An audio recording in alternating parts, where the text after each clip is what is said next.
My goodness. How's everyone doing?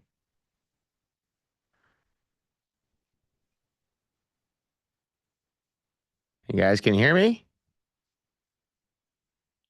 Yeah, we can hear you. All right, there we go. All right, well, people are kind of logging on right now. It's tonight is the night of open questions. This is your night. So you get to ask whatever you want, kind of as people are loading in. Um, we don't need to wait for everyone to load in either. Does anyone want to jump to the front of the line? It always takes a second to get going on open question night.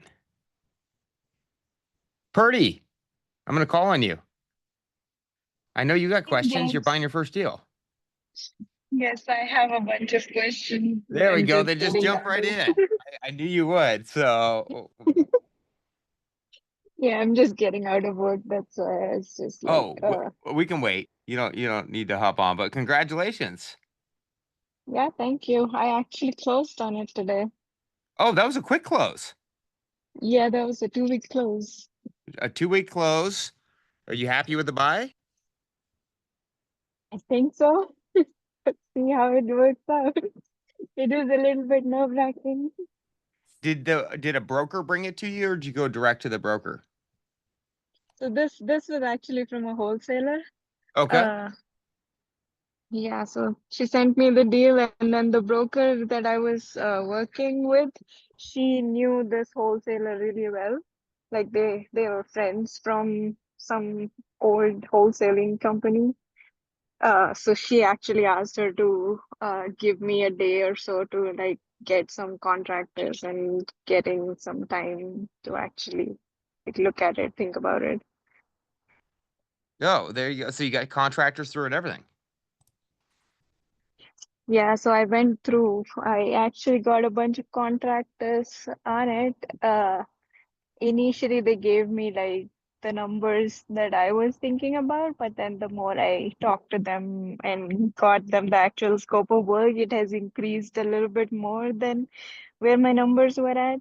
So yeah, so I do have some questions actually. I'll ask one of them. One is about floor plan that I can show you afterwards once I get home. But one is like the siding has some like 8% asbestos or something. I Okay. wasn't sure like is that still something that needs to be done abatement on, or is it usually like just still okay? I wasn't sure if that percentage is actually like low enough to not worry about it. Well, did you get a report on it, or how did you know it's got asbestos on it? So all the contractors, as soon as they saw it, they were like, "Oh, it's asbestos siding," and I was like, "Oh, I didn't even think about that." So I got one of them to actually uh, test, get it tested, and I did get a report on it. Okay, and what did just um it- what did what did the report say, and so you guys, when you get asbestos test, it's going to test for certain levels of asbestos, and depending on, it requires a different type of abatement or not. Like we just had one tested recently, and they came back so low, we don't actually have it to have it formally abated. So what did the asbestos company say about the reporting? Was it testing high, or does it need to be abated? You kind of want to lean on that company a little bit for the right procedure. Okay. Yeah, I wasn't sure like this uh about like it said some crystallite crys chrysotile or something, 8% is the mineral that is in there, and then it says gray fibrous cementous material uh is like non-fibrous is 91%, non-asbestos fibrous components 1%, and visual estimate of crystallite is 8%, which is the asbestos content in the whole thing. Okay, got it. So what you want to do is have abatement company look at it and bid it. Hmm. Technically on the siding though, if you're not disturbing it, you don't have to abate it. Are you planning Okay. on Some doing? So I mean, the siding looks older. That's why I was thinking about like replacing the siding, and some of it is actually a little bit broken. It's because it's really old. I think it's the original siding from 1954. Got it. Okay. So what really you should do is take that report and then have an asbestos company bid to have it removed because they have to be licensed for that. Okay. And you don't want to have your contractors do it unless they're licensed because once you know about it, you got to make sure that the right company's taking it away. Okay. And what I would So say is the you want to get at least 3 to 4 bids because they're going to come back. You guys asbestos bids. I've had bids come back at 20 grand and then another guy come back at 4. The other option the contractors were giving me is just to not touch the siding and just do like a new wrap and new siding over the existing siding. Yes. Since I need to change the windows anyway, they were like it will be just easier because you can get new windows adjusted to that size also with the extra padding on the siding. So I wasn't sure if that was a good option or not. No, that's a good, as long as it doesn't affect the reveal, it's a good option because if you don't disturb it, you don't have to abate it technically. You just have to notify them who's working on it. Okay. And you guys, so this is like common too. Some people do it depending on their costs. Like if there's popcorn ceiling and they know it, sometimes people just hang drywall right over the top of it and encapsulate it. And as long as, again, you're not disturbing it, you don't actually have to formally abate it. Um, and so, what I would do typically, I would get like a quote for the siding to go over the top of it, like they're kind of saying, and then putting the new windows in. Mm-hmm. Um, and then depending on that cost, it actually might save money because you won't have to demo it across the board either. Like you won't need to Yeah. demo it all off. Okay, so the new siding on top of that should be more cost effective way to go about the whole thing because no abatement, no demo, just new siding. Correct. Yeah. So because you're going to save on the demo and the asbestos, and so they should be able to go right. They're just going to have to watch their window reveals because your siding is going to stick out a little bit further, but they can kind of adjust that in the install. Okay. Someone was actually worried about like that because you need new windows. If we have to cut through some of the asbestos siding, then it might have a problem. Yeah, I would get something from the contractor saying to install windows we don't need to disturb. Because you do, if the contractor's offering that and saying that they don't need to disturb it by doing this method, I would just, when they give you your quote, um, just have them saying, will not be disturbing siding. Okay. Just get a quote for that particular thing, basically. Like, Just have it. don't disturb the siding. Well, no, you can have them put it in the full quote. Just make sure they put that in there so it kind of covers your liability a little bit. Okay. Because let's say L and I came by and they say, "Hey, what's going on here?" You're gonna, well, no, we have the asbestos report. I provided it to the contractor. The contractor says in the scope of work he's doing, he will not be disturbing the asbestos. Mm-hmm. And because that you just have to make sure that you're covering you on the right procedure for that. Okay. Yeah, understood.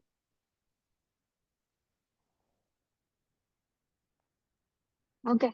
Yeah, I'll get those Yeah, I mean, if anything, it quotes might save you and money see. on your siding removal. Yeah, that's what I'm hoping for because yeah, I was getting some like crazy quotes on that with the and some like one contractor was like, oh, it's gonna be like 3 grand. And I'm like, what? Did you say 3 grand? 30. Yeah, you guys. So everybody on the call, if you run into asbestos, you got to call like 4 or 5 companies on and just keep getting quotes. The pricing varies so dramatically, and there will be 30 is a lot. I can tell you that much. And so that's definitely, it's kind of like mold remediation. You can get quotes for that. It's really, really expensive. Victor's on the call. Victor, he actually found a really good asbestos sub for us in Seattle. Victor, how much were your asbestos ranges when you got quotes to have it abated? They went from like 4 grand to like 12, I believe. And I think I called like 10 people and I have like 4 companies come out. So Yeah, and you guys, that's a big savings. That's 3 times as much on that item. And so always just keep calling because I guarantee you'll find someone cheaper on especially that stuff. Okay. Yeah, I'll actually call the asbestos abatement companies also and see like if it's actually like within 5 grand or something range, then technically I can actually do that. That should be in the budget. But when they said 30 grand, I was like, yeah, there's no way I can do that. Yeah, you'll be surprised. You're going to see a huge range in those prices. Yeah. Okay. Yeah, I'll have those other questions a little bit later so someone else can Oh, go. well, congratulations. Thank you. All right, for everyone that logged on, a lot of people are filling it. It's open question night, so this is your guys' night to ask whatever question you have or whatever you're working on right now, and you want to address it. So it's a don't be shy, you guys. It doesn't matter what the question is. If you're going through the courses, if you're going through a deal, if you're looking at something, just bring it in. That's the most beneficial thing you guys can do on Tuesdays is come in with that's the goal, right? Is to keep the get the roadblocks out of the way. And so definitely bring them in. All right. I got Donnie, then Nicole. Oh, okay. All What's up, buddy? right. How are you? Hello. Good. How are you, James? Good. I was just talking about you this morning. Oh, were you? That's exciting. Yeah, we had a new guy from SoCal. I was like, oh, you got to reach out to Donnie. Oh, I Uh, love that. yeah, he's definitely right in your wheelhouse. I love it. Well, definitely have him reach out. So I Oh, have. he's on here right here. Jason. Jason's in there. There you go. There's Oh, Donnie. nice. Hey, Jason. I think Hey, we Donnie, connected briefly, actually. Yeah. I think you're breaking up, but it's nice to meet you. Um, cool. Well, Nice to I meet you, Donnie. actually, James, I want your brain on something. Actually, I'll take anyone's on the call's brain, but definitely yours. I have this opportunity with an old buddy of mine to purchase 2 side-by-side lots that are 15,000 square feet apiece. They both have single-family homes on them. They have a lot of space for a lot more on them. They're only zoned for single family, and they don't have alley access.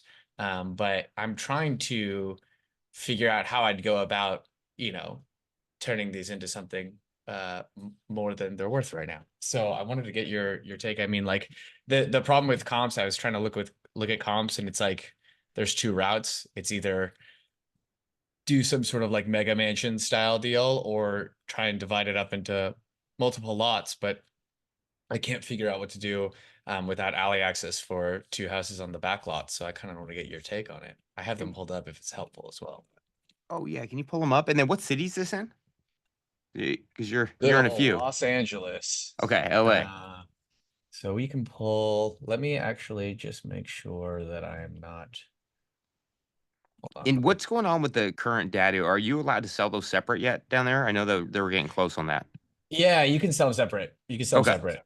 So, so I will share this.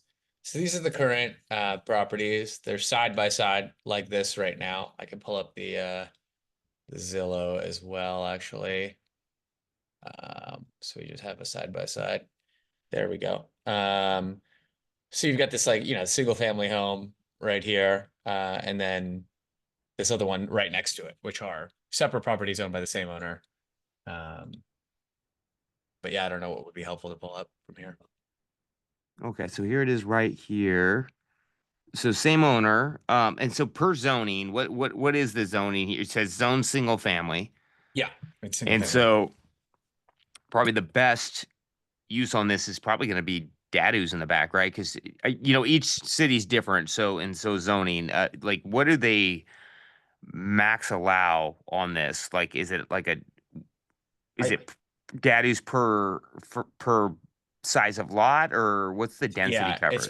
it's per 5,000 square feet. So in theory, I could technically put 3 per lot and be really dense. I don't know that I'm going to do that, but that's a possibility. If you tore down the house, Yeah, if I tore down the house and I okay. divide them into threes, I could do that. I would every time I've looked at that math, it's never worked well because the house is usually worth a lot more. Yeah. Can you pull up an overhead map like from the top on this? Yeah, let me see what I can do. I mean, the best I can do here. So here are these massive lots, but see, that's what I'm saying. They don't have alley access back here. This just like is a beautiful big yard that goes out on each of them. And so Yeah. I was wondering if like I could put like a driveway down here to get to all of them, or how we would go about access to these back lot or to the back of these lots. But Yeah, so what I think you're going to want to do is first thing is you guys when you're looking at dirt, you want to hire an architect. You always want to because they're going to know the setbacks and the rules really well um per each city, per zoning, for code. So always do that, guys. Never ballpark it. Can you scroll in Mhm. kind of a little bit? Okay, so what we want to know is what's the distance between the two houses, right? Because there's going to be a setback for roads and setbacks in there.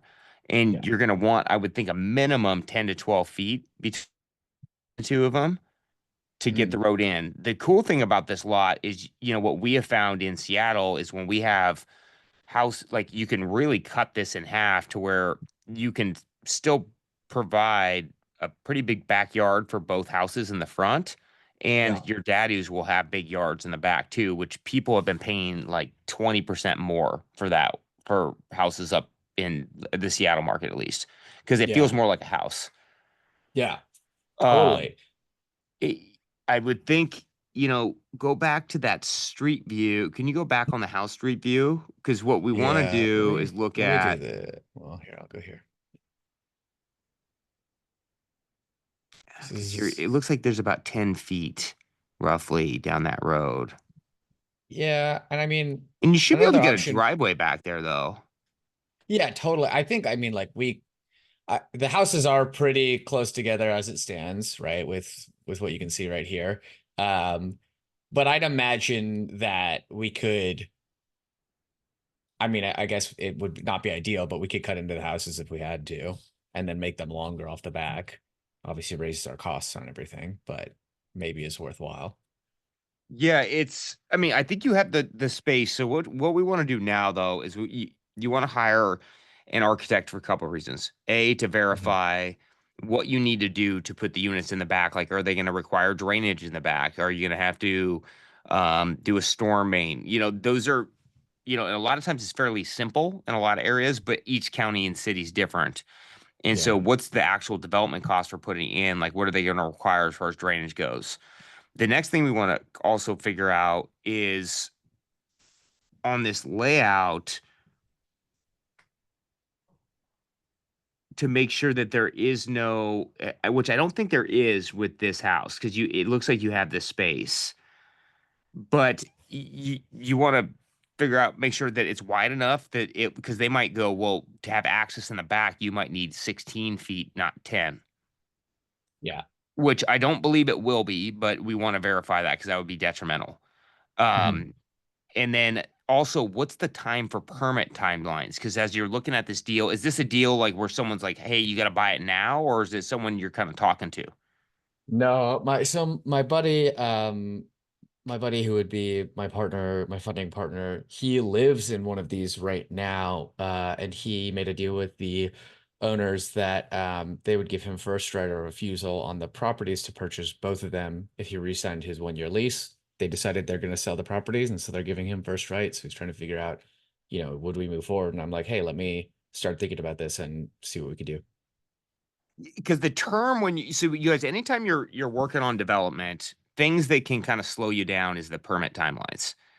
And it can really make or break the deal. Like if it's going to take 12 months to get that in the back, it can really make it drag out. And so the architect's going to be able to let you know the timelines for permits, because when you're running your numbers, getting a 90-day close or a 120-day close could make the deal substantially more profitable. Because how much is the price on this deal? They're asking for a flat 3 for both lot for like the total combined. I think we're probably gonna pull it down a significant amount. Okay, so that's where, yeah, because if you buy it quickly, that's 25 grand a month you'll be paying on that payment as you're waiting for Totally, yeah. permits. And so as you look at pulling that number down, if you work with that architect, they're going to tell you, what do we need to do to get the lot buildable? And it might be simple, and a lot of times it is on a dadu. And then do you have the clearance to make sure that there's nothing wrong with that plan in the back? Yeah. And then also and maybe they look at that and go, well, you can add 2 units in the back of it. Yeah. And so we want to know exactly what the density is so we can get the real value of what's in that backyard. Based on what they're going to tell you that and how it's going to lay out, then you can comp the front houses of what you need to do too. Because when we're looking at these development deals, we have to comp the front house, knowing that we're taking away part of the yard. Yeah. And that we're going to have units in the back. And so that's going to allow us to properly evaluate it. On that big of a purchase, no one's really closing quickly on these kind of deals. And so you should be able to get a close on permit or like a 6-month close and wait on it. Yeah, I mean, honestly, we could 100% because his lease isn't up for another, I think, like 9 months, and they're open to just selling it direct to him anyway. So, we would have a lot of time to close, so we could start permitting like now in theory, and he would just be paying his rent effectively. And so I would get this in front of an architect right away. Okay. And then Cool. once you get once you guys get it in front of the architect, they're going to tell you what we can build, what we can't build. Then we need our broker team to pull comps. Okay, what is this front house worth with half the backyard? And what do we need to do? And then run our budget for that house. Same with the other house. What is that one worth after it's fully renovated? Because they look like they're different sizes. Yeah. And then we can kind of plan out the budget. One thing I have experienced, like when we're doing these front houses, is we actually budget up a little bit more too, because we want like the siding to be cohesive a little bit more.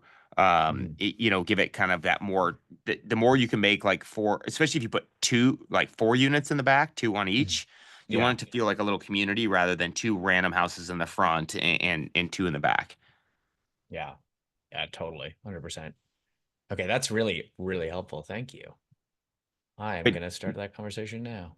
Yeah, get on the architect first thing though, because that's will. going to tell you guys, architects and dirt specialists, or permit techs, they're going to be able to tell you information that can be detrimental, right? Like there was a site I was looking at just recently, and it looked like a no-brainer to put a unit in the back, like absolute no-brainer. And then I call my plans, an architect. I'm like, hey, what does this look like? He goes, ooh, you might have a sewer main to do that though.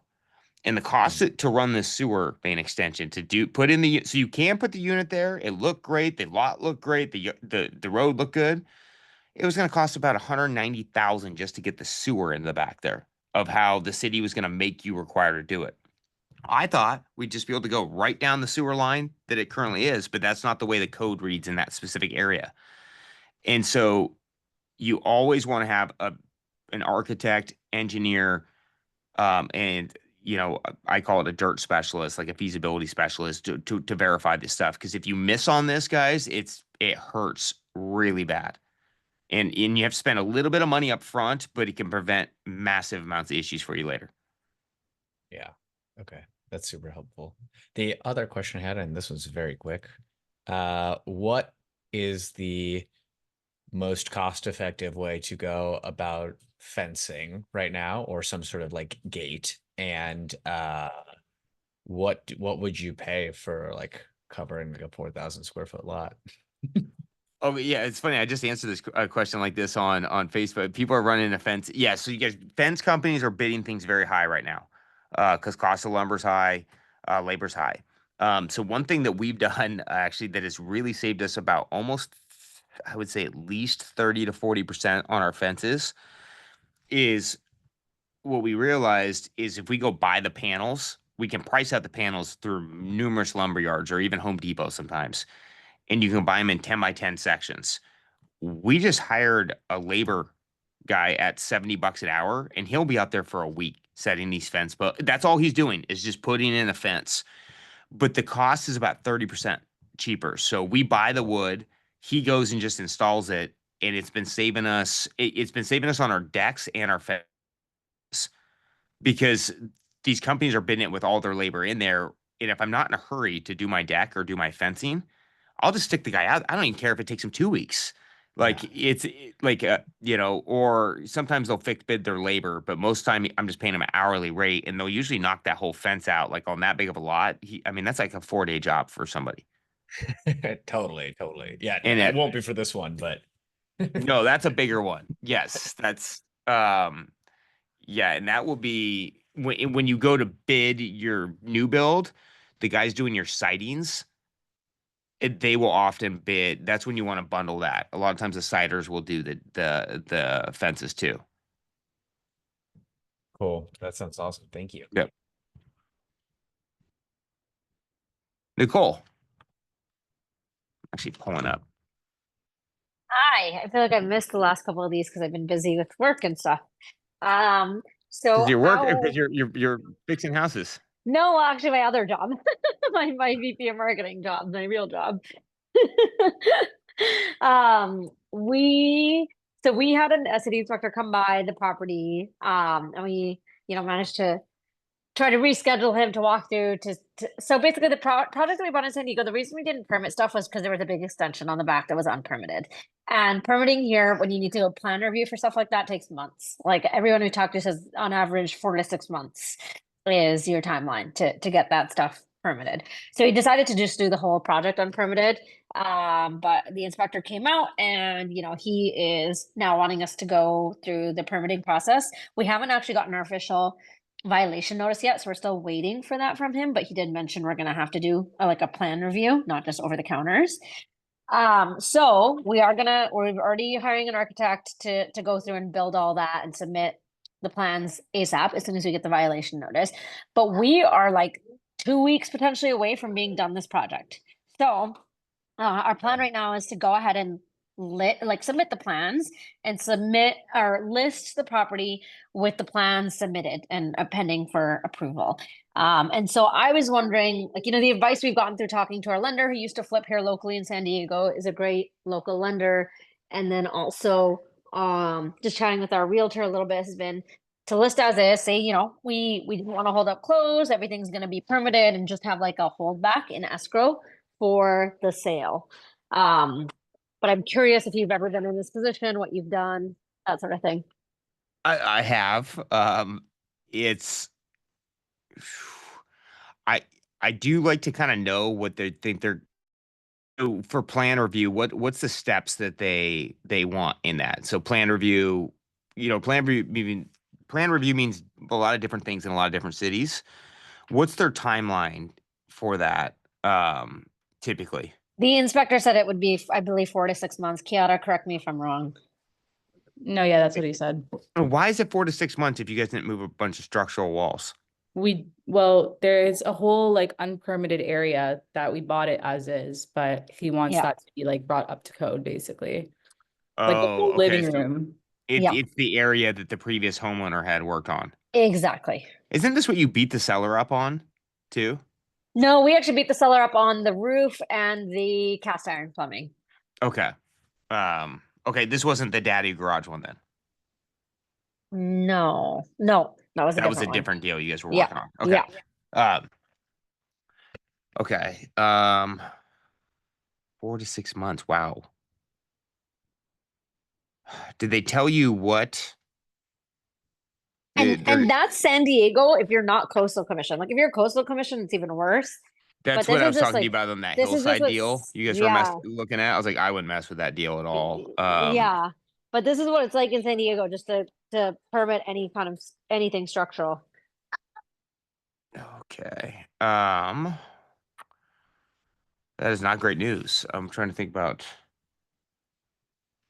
And you guys did meet him there, right? I did, yeah. Okay. And what was his vibe when he was walking around? Was he being just like, "Oh, this needs to be done"? He was really relaxed, but he was definitely thorough. Like he was like, "Oh, you can see in the floor here, there's a little bit of like the floor is uneven because I can tell that you guys opened up the wall here, and there used to be a wall here that you clearly took out. And oh, look, these beams have been reinforced." Like he could see that things. Oh, and to be honest, he already we tried to get our seller's agent to pull the photos from realtor.com and Redfin and all the websites, and she was a bit of a pain to work with and didn't pull them in time. So they saw all the before photos and they let us know that. They're like, by the way, we know you were lying in the walkthrough and we saw all your before photos. Oh, that's never good. No, it was not. No, they don't. Yeah, they're not friendly when they catch you lying.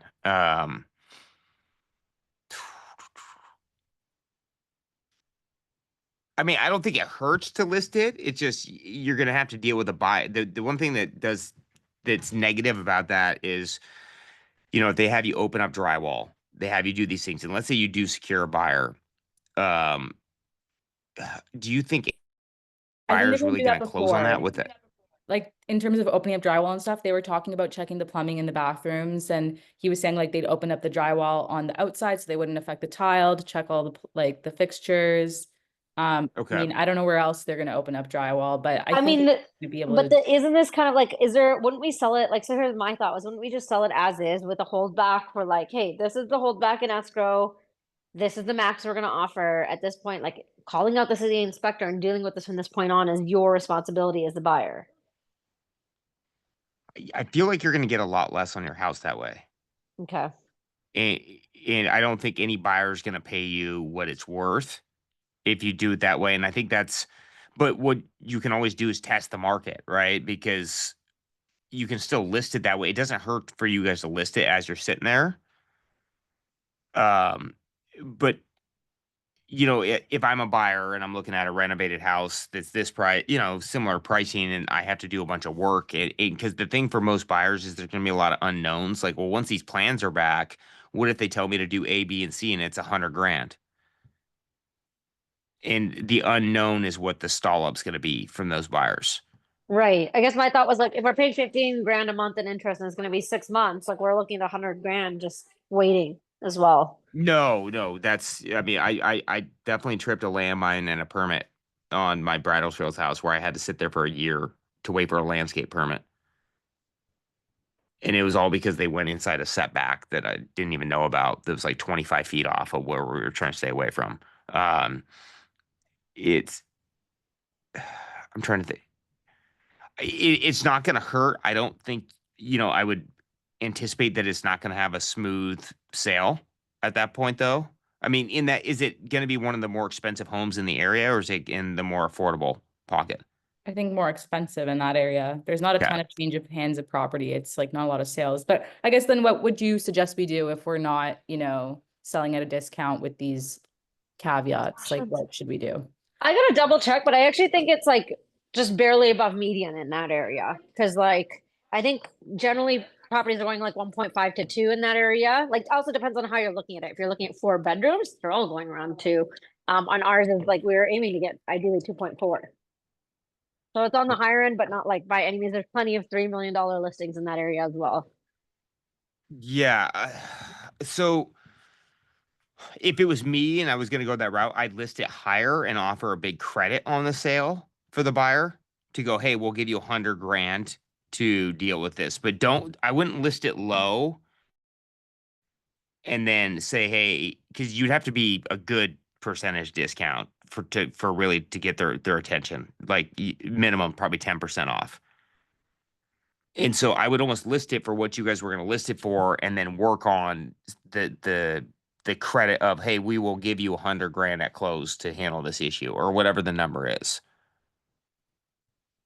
You don't think that you don't think that gives the impression that it is like a big deal? Like, I guess, yeah, I don't know. I don't know how well versed everyone is. Because here, most people are flipping homes without permits. Yeah. And so I was just curious, like we are almost taking the opposite strategy of like we list low, we get people to really fall in love with that house, get into multiples where they're really emotionally attached to it. because it looks great and it's listed at a good price. And it has like this small credit to deal with the issues on the back. I guess my concern is the market's doesn't have a lot of velocity right now. And there's not a ton of people like, right now, I think across the board, the markets have kind of cooled and things are selling. Like we sold, I think 3 houses in the last like week. It just takes longer, right? And there's less buyers and the showings are down. And so it's harder, even if it's being listed. I mean, how much lower are you thinking about listing? I guess I would want to know. Like what was your target ARV and what would you list it at? Our target was 2.4 and we were thinking listing it at 2.3. I don't know if that's, I would on that small of a discount, I don't know. I would almost go with the 2.4 and then negotiate backwards.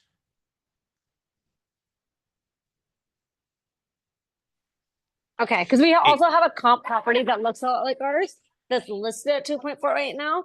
I will say they have a much bigger yard space, but they're on a busy road, like a double yellow, and they are smaller by about 800 square feet, but it's a 4.2, very similar finishes to ours. Nicely done overall, like I walked it myself, single level, 4.2. Bedrooms are a little bit on the small side, but yeah, they have a much bigger yard, they're on the double yellow. Okay, as far as me as a broker, I would want to go out higher. Either I'd want to be, because 2.4, I mean, 100 grand on 2.5,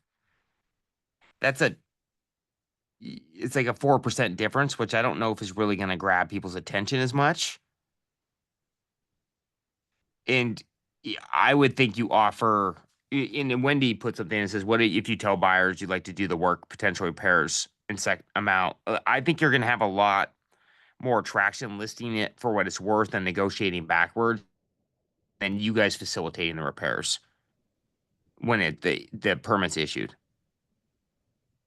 So you're saying list it high, get people, offer a large credit to get people's interest, and then say we're gonna cover all the repairs that come about when the permits are actually issued? Yeah, because I would look at, okay, well, the credit would be based on the people a little bit, like how much you can negotiate it. But if you're sitting there for 6 months and it's $100,000, I'm already going, okay, well, I know I have $100,000 I can play with here in this deal because it's kind of that trade. I just don't think if you guys list at 2.4, the buyer looking at 2.4 and 2.5, the person's going to pick the 2.5 house with no issues and no headaches. In my opinion. Can I ask, does this mean like while it's under review, is the house unoccupiable? Is that a word? Can people buy it and then still move in? If they haven't formally issued a red tag, then yes, in theory they could, because there's nothing clouding that title or telling them they can't. If So they have it reason- red tagged, they would not be able to. Yeah, so the reason why I'm asking is because I bought a flip, right, James? You know this. Yeah. I bought a flip that was red tagged after I closed, right? And the flippers did remodeling without permitting. And what happened to us was that the city just went in and like just went to town. They Yeah. just wanted to open every single wall, and they can be as big of a pain as they want to be and on their timeline. So basically the flipper offered us, like they've got the crew. They're like, we can manage the repairs and all of that for you. And then, so that's kind of what I'm wondering is if your place, if it's not red tagged, then as a buyer, like maybe people could still move in and then they'll just be like, oh, okay, there might be stuff that comes up and then I don't have to worry about getting contractors because you will take care of it. You know what I mean? It's kind of like buying a new construction and then you're expecting like there's going to be stuff that comes up, but there's that 1-year warranty that you're kind of covered. Right. Anyway. I guess just if we were to do that, how do we limit our liability around how heavy that ends up being, how long we have to be involved, like how would we kind of deal with, how would we even write that into the contract? Like if let's say we were willing to say in the contract here, we're selling it as it is right now, we've put in all the plans and permits, we will see it through that entire process, but we're going to transfer title, ownership, we're going to sell the deal. Like what would be the right way to go about structuring that? I mean, you're going to be kind of on the hook unless you get them to sign. That's why I kind of like the approach of listing high, and it gives you flexibility for the negotiation rather than listing a little low and then trying to battle that because people are going to try to hammer you off the low price anyways. And then that's kind of a negotiation from there. Like, okay, well, let's say you're listed at 2.5 and they're like, well, we will pay you 2.3. And then you're going, well, I will sell for 2.3 if you release us from, and this is your headache moving forward. But Yeah, if they'll I pay think- you 2.45 and you can do the work, that's probably worth doing at that point. I agree with you, James, because I was thinking like if we list low to like quote unquote entice a bidding war, like if we don't get a bidding war, then we're basically screwed.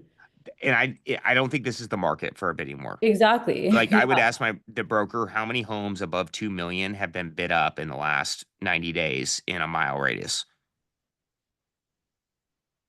It will probably be lower at this point, just because of what's going on with the market. Like again, we're selling homes, but there's less people coming through, and people are being a lot more selective.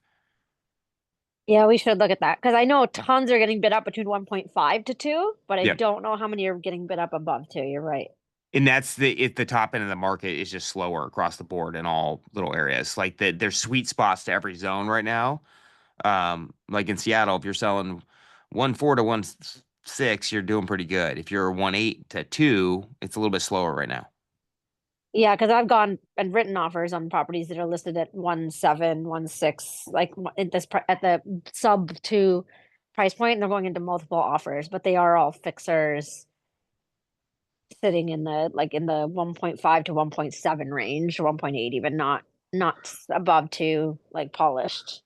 Yeah, and you guys, this is important. Like as we're looking at buying flips right now, or any property, like as the markets change, that's okay. Markets are going to change. They're going to go up. They're going to go down. That's just normal. But we want to go, okay, what's safest, right? And so when you're exploring new areas, we want to look at where is the absorption rates at. Let me show you guys something real quick. I'm going to show you how I do that. And this is why, again, you guys, I always want you to build it's important to have this broker on your team. And I talk about that in, every course that I teach. It's like having that key broker that is your dependable partner. Because this is what they're going to help you do is where are the absorption rates. And so like if we pull this up, can you guys all see my screen right now? Yep. Okay. So like right now, if we look in, let's go Ballard, let's say. And let's say I'm looking in kind of old part of Ballard, which is a good neighborhood of Seattle. We're going to see kind of, if we pull this block, and we're just going to do actives and pendings. The solds are one thing, but we want to know what's the absorption rate, right? And so if we look at, let's say 2000s, let's do price points 1.3 or say million to 1.5 million. I'm going to do 1,800 square feet above. So if we pull this up like 1 million to 1.5 million, if I look in this area, this is going to show me my absorption rate here. So out of 50 homes, we have 20 are pending. Now, granted, some of the ones that are active are going to be homes you can almost throw out. For example, like, actually, and let's shrink this a little bit to just renovations. So if we take out the new construction, there's 22 homes that are active and pending in this area. Out of the 22, 1, 2, 3, we have 13 are active and we have 22 that are pending. So that is a 59% absorption rate in this pocket. That's good. We want to be above 50%. And in this too, you can even narrow that even tighter because if I look through this list of properties, I can see, okay, well, what's the actual renovated stuff and what's not? Because you can actually have your broker narrow down. So if I really looked at this list, I go, okay, well, what's for sale? I can tell you there's a couple houses that I just know that are not going to be that tradable because they're just not in great condition in general. So you can kind of throw out the ones that are heavily overly priced. But if we want to shrink this more, I can go, okay, well, what's 1 million to 1.3? At 1 million to 1.3, there's 15 of the 22 homes. And we're seeing 9 are active, and we have that's 6. Divide that by 15. That's a 40% absorption rate. And if I go 1.3 to 1.5, which is my favorite price point to play in Seattle, we have 3 out of 7, which is a 42% absorption rate. And so you can start to play with, okay, well, what areas are moving the most? Now, if I go 1.5 to 2 million, there's 9 homes.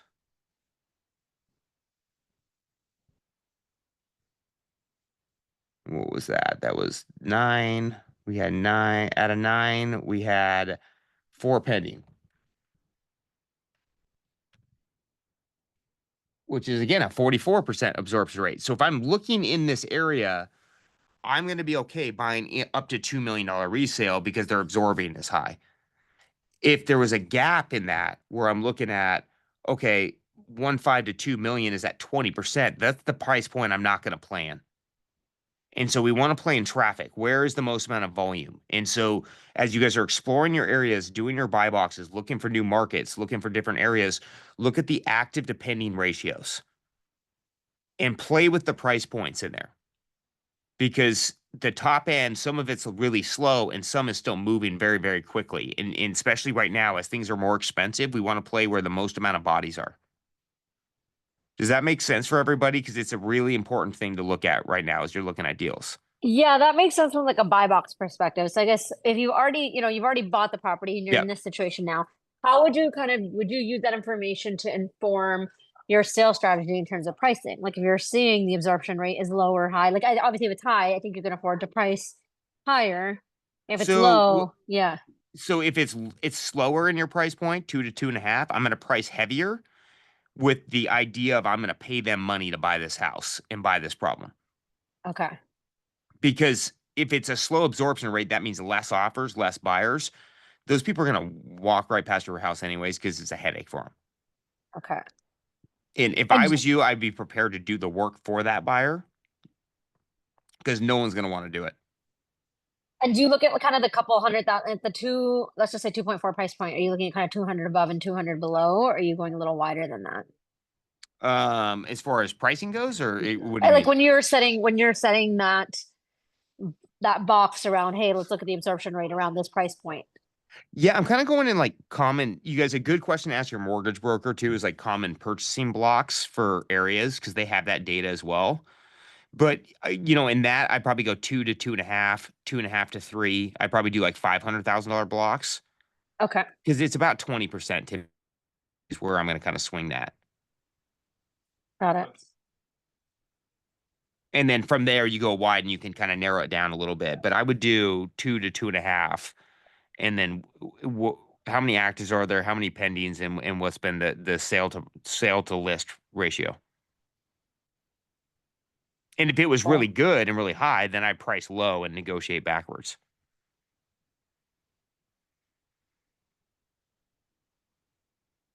Got it. Okay. And you're kind of just doing like about a mile radius or like kind of what you think is kind of that neighborhood of like if someone was buying our property, what are the other comps that they would consider buying? Yeah, mile might be a little wide in San Diego because it's so pockety. But Right. I would start with your good pocket that you're in, your core, and then go a little wider too, because that will just tell you the velocity of what we've noticed is there's less buyers. They're a lot less Right. picky about the area. They're exploring all different types of neighborhoods too. Right. They're Yeah. chasing the house rather than the location as much. Right. Okay.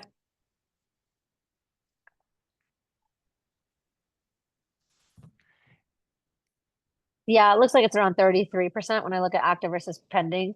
Like 33% of them are about pending. Just a rough looking around 2 to 2.75, saying we priced it in the middle there. Yep. Okay. And also, like, it's your broker. Like, what do they feel comfortable negotiating? Because everyone negotiates a little differently. I'm definitely one that would probably price in that scenario, price high, and then come down because I can explain the plan, what's going on, how long that's going to take, and the cost. If it's more of just a negotiator, maybe they want to go a little lower, but then they're kind of trapped into making sure they're pushing that up. Right. Yeah, because this was our agent agreed that they felt it was good to price low and get people attached to the house and like actually sell the idea of, hey, we're one of the few flippers that is actually permitting. But everyone knows in San Diego it takes forever. So you just have kind of the last kind of check boxes left. Hopefully that won't cost much. But yeah, that was kind of like the way that that it was suggested to us. Yeah, and you guys, this will happen. I had bad luck on something, total cosmetic fixer. We turned the house in 35 days, put it on market. We were getting really close to selling it. Mass traffic, 30 showings a week. It was going. So all of a sudden we get a red tag on our door and we barely changed anything. And even the inspections going through were very easy, but it stalled us out for 2 months to get the permits. And then when we relisted, the market had cooled. And now we went from 20 showings a week to 3. And you guys, this just happens in this business and you got to kind of pivot. So the other thing is, you guys, what is your debt on your property? How much is it? What's your rate? The rate was 10%. Okay, so 10%. So one thing to explore is, if you do have to wait that long and you have no red tag, is you can talk to like a commercial bank or a DSCR lender and see if you can refi that into a lower rate just so you can save on the interest cost. All right, that's a good point. Yeah, just Okay. stop the hemorrhaging and the bleeding. All right.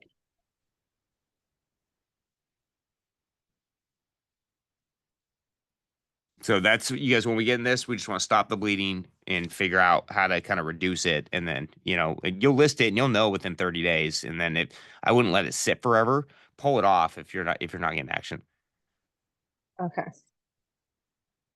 because then it will be stale when it is permitted.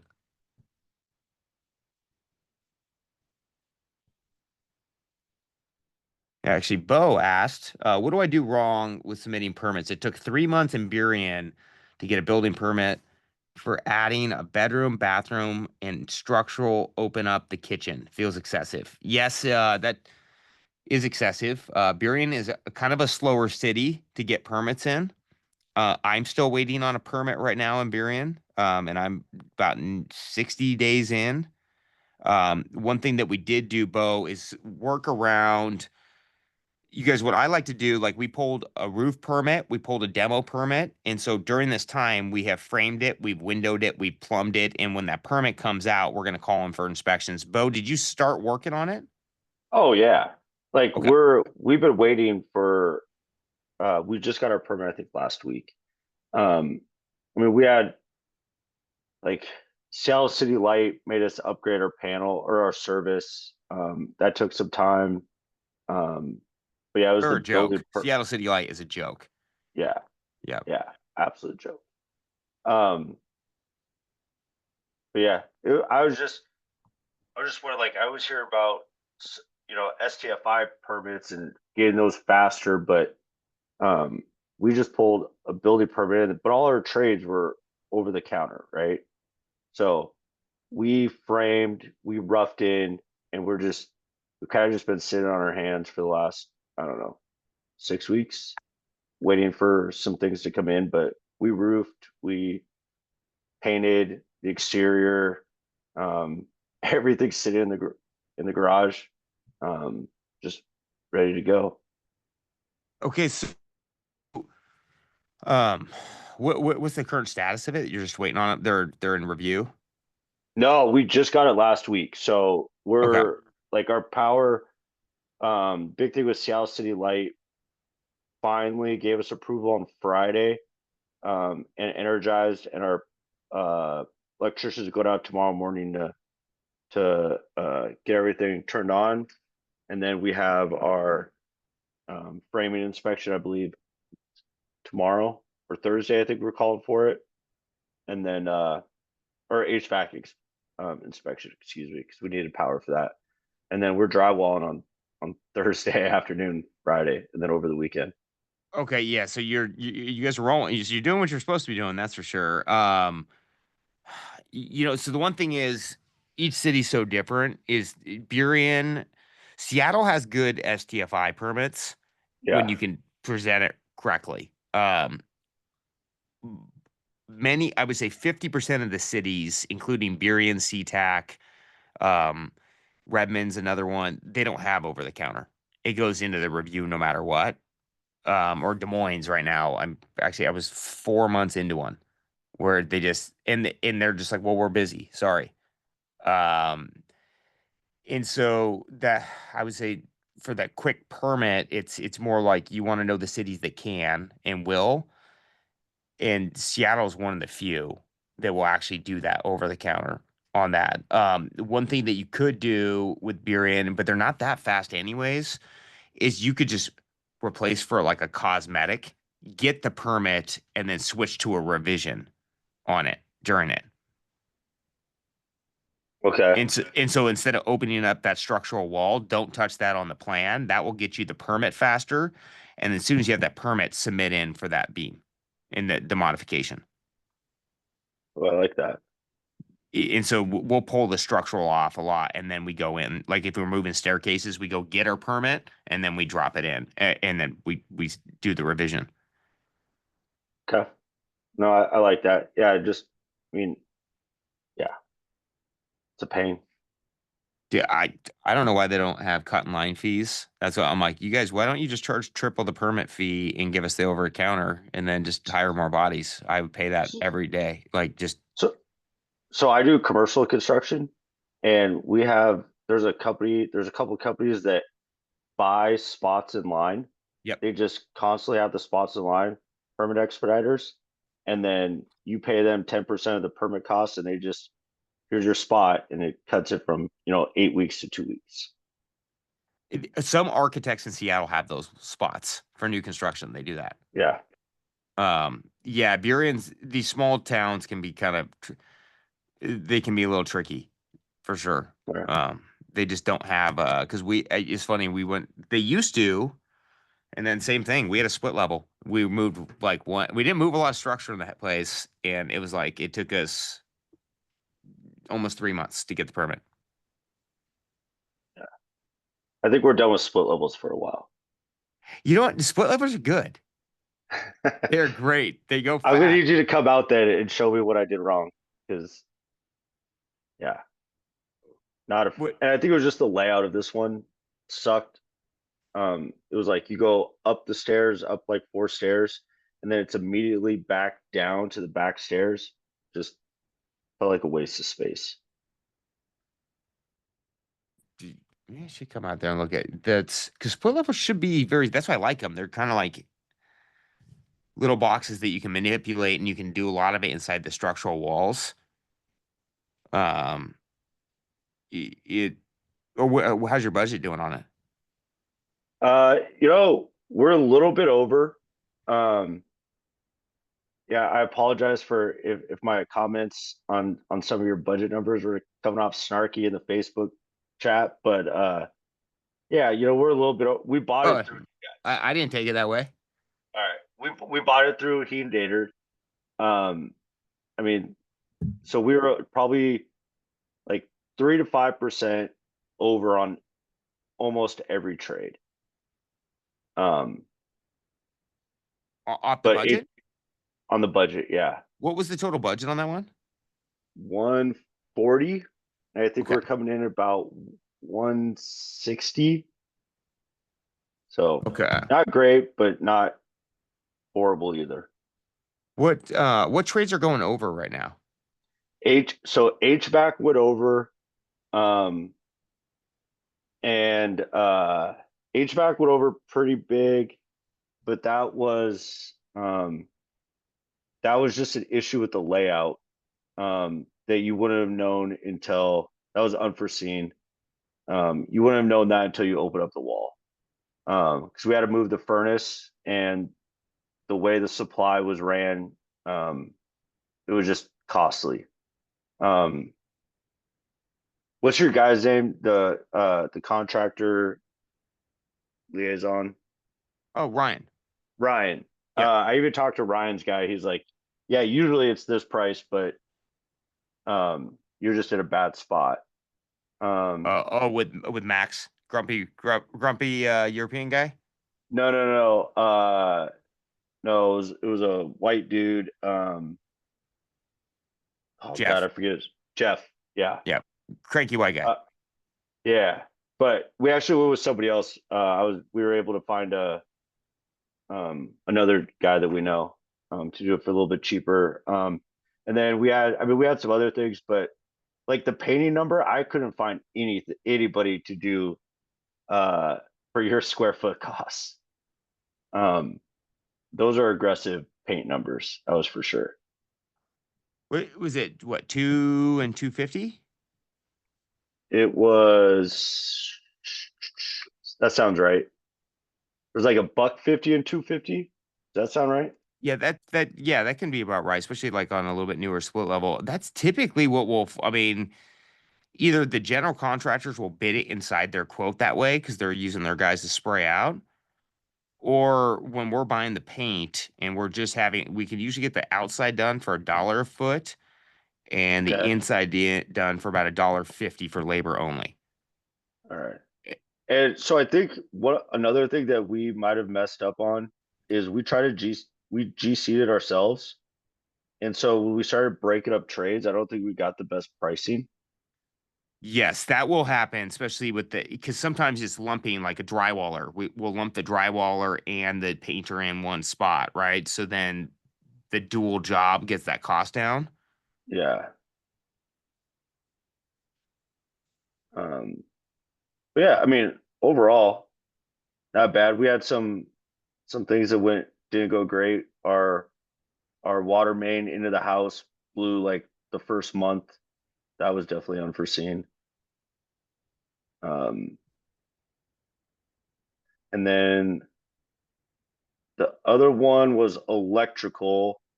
So we're using a guy named Carlos. I think he used to do a lot of work for you. Oh, at High Volt? High Volt? He's a little spendy. Yeah. But he was like the cheapest guy we could find. What did he charge? I haven't heard from Carlos, and I like Carlos, but man, he got Yeah. expensive. I used to use him. I probably gave him like a couple hundred wire jobs back in the day. Yeah, so he was, let's see here. We had 12K in the budget. That was another thing. It needed a full rewire. We only had a partial. And so we came in about $3,000 over on that. Yeah, typically I try to use Carlos's old guy now, or it's what happens is those guys get it more expensive and then their guys spin off from the company. Man, I do like Carlos. That's a flash from the past though. I haven't used him in probably 6-7 years. Actually, he was only 1,200 over our budget, so it wasn't horrible. Oh, so he brought his pricing down then, because Yeah. he got real expensive for a minute. Yeah. A buddy of mine that's a GC, he recommended him as well. But yeah. And then yeah. Other than that, cabinets were good. But yeah, the HVAC really kicked our butt. That was the big one. And what was your total HVAC bill? Yeah, I'm looking at it right now. So we only had 3,600 to replace the furnace and move it. And our actual cost was like $7,000. $7,000. Is that deduct a lot of too? Yeah, it was. So the way the supply was coming in, it was like underneath one of the joists downstairs, one of the main beams, sorry, downstairs. And then to move it, you still had to go underneath. It was costly. The bends were costly. So why did it have to be moved for the new spaces? Like, so like particularly you have to move HVAC when you're creating new spaces, right? What was getting moved? So it was an old oil furnace. Okay, got it. Okay. So it was right in the middle of the downstairs. Got it. And they have Um, smaller ducts too and Yep. so Yeah. okay. Um Yeah, if you could put that in a summary, and then I do want to look at that because sometimes when we're going over like what Bo just talked about, it's there's always this magical science of like bundling certain things together. Going, okay, well, instead of doing these three, I'm going to put these together, and that will knock 20% off the bill. And there's that kind of, but and those are always questions like like for a painter, I'm like, oh well, do you want to take on the drywall too? And the more work that they can take on in small amounts, the cheaper everything gets down there. And so what I might have done on that too is to even hit Carlos and be like, well, hey, Carlos, how much will it be to switch to some cadets and a mini split in the house and play So with that? yeah, Victoria wouldn't let us do that because there's no comps with mini splits and cadets for our price range. Because it was more expensive. I would say she wouldn't let us do it. She advised not to do it. Okay. And you know what? And I would, that's if she feels like strongly about the sellability, then I do get that. Yeah. I don't know if I'd 100% agree with that because we sell pretty expensive houses with. I know there's other questions, but I was going to ask that to you. So you made a post on Instagram the other day. It was a million, 2,000,000, 3, somewhere in it was a over $1 million house in somewhere in Washington. And you Yep. talked about mini splits and cadets. Are people really going for cadets on, 1.2, 1.3, $1.4 million houses locally?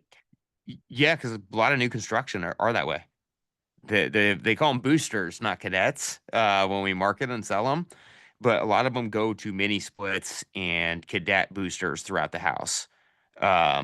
And so, but it really does depends on price point. Like 1.3 in that neighborhood was not also the most expensive thing for sale either. It's a nice house. It's a higher quality house, but there's probably comps that are a little bit more custom and nicer for like 1.4, 1.5, pretty solid in that neighborhood. And so it kind of depends on the demographic, the people in the area. I mean, we have sold houses for 3 million with cadets, and we do nicer ones. And again, we call them boosters.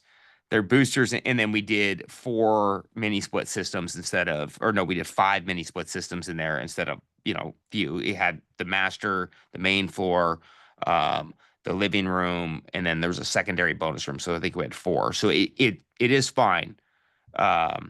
It's just a matter of what the properties are and what you're selling at the time, really. But people are okay with it. Okay. Yeah.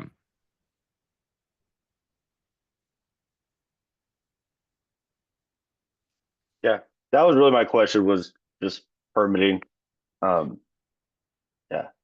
No, and then I put that on a spreadsheet though, all your costs, and I want to look at that, and I want to kind of look over the bundling because I can go, hey, let's bundle this, and then we might be able to knock some things down on the next one for sure. Okay. Yeah. Appreciate it. Cool. Thanks. And we got, all right, more. I'm checking the chat, and then I see more questions. I saw a couple come in.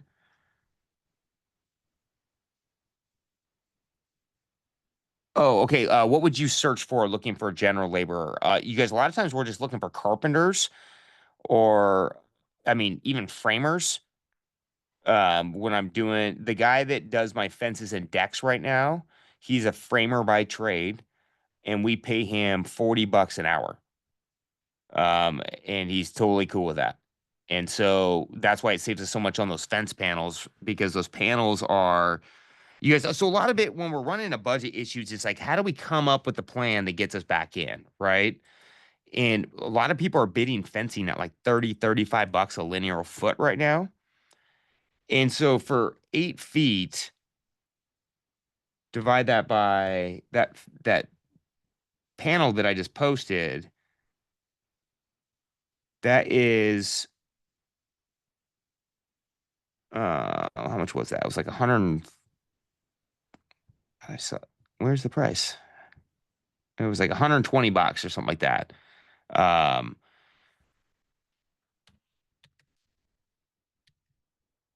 that's $15 a linear foot for the materials. And so I know my guy can install 6 of those in one day, set the posts, put them up.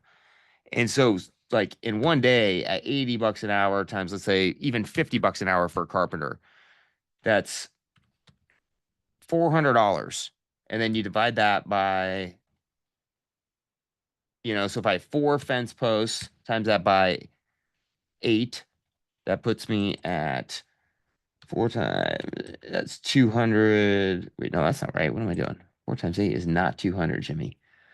32. So it's $400. Divide that by 32 feet. So that's another $12 a foot roughly in there. And so I can bring my cost down 20-30% on my fencing just by kind of putting those 2 pieces together. And you can find those fence panels for even cheaper than the Home Depot ones. And so we have to come up with at the time. And you guys, there's always going to be these items that come up that are really expensive right now. For example, finding a downdraft range in Washington is extremely difficult and it's very expensive. And so what do we have to do? They were like 60 days out. They're really, really expensive right now. We switched how we were doing it. We went with a cheaper slide and range. We found a cost-effective hood. The install was a little bit more, but we were able to put that in and it was able to save us right around like $500 to $600 per range. And so we always want to think, if we're getting these high numbers back, how can we kind of put it together to get that number back down? Whether it's subbing in the material, the labor, and there's always a creative solution. We just got to kind of explore all those angles.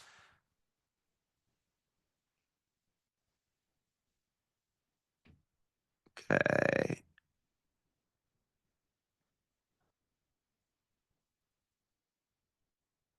All right. I'm gonna hop over. I got Sam, Jasmine, Drew, and then Purdy.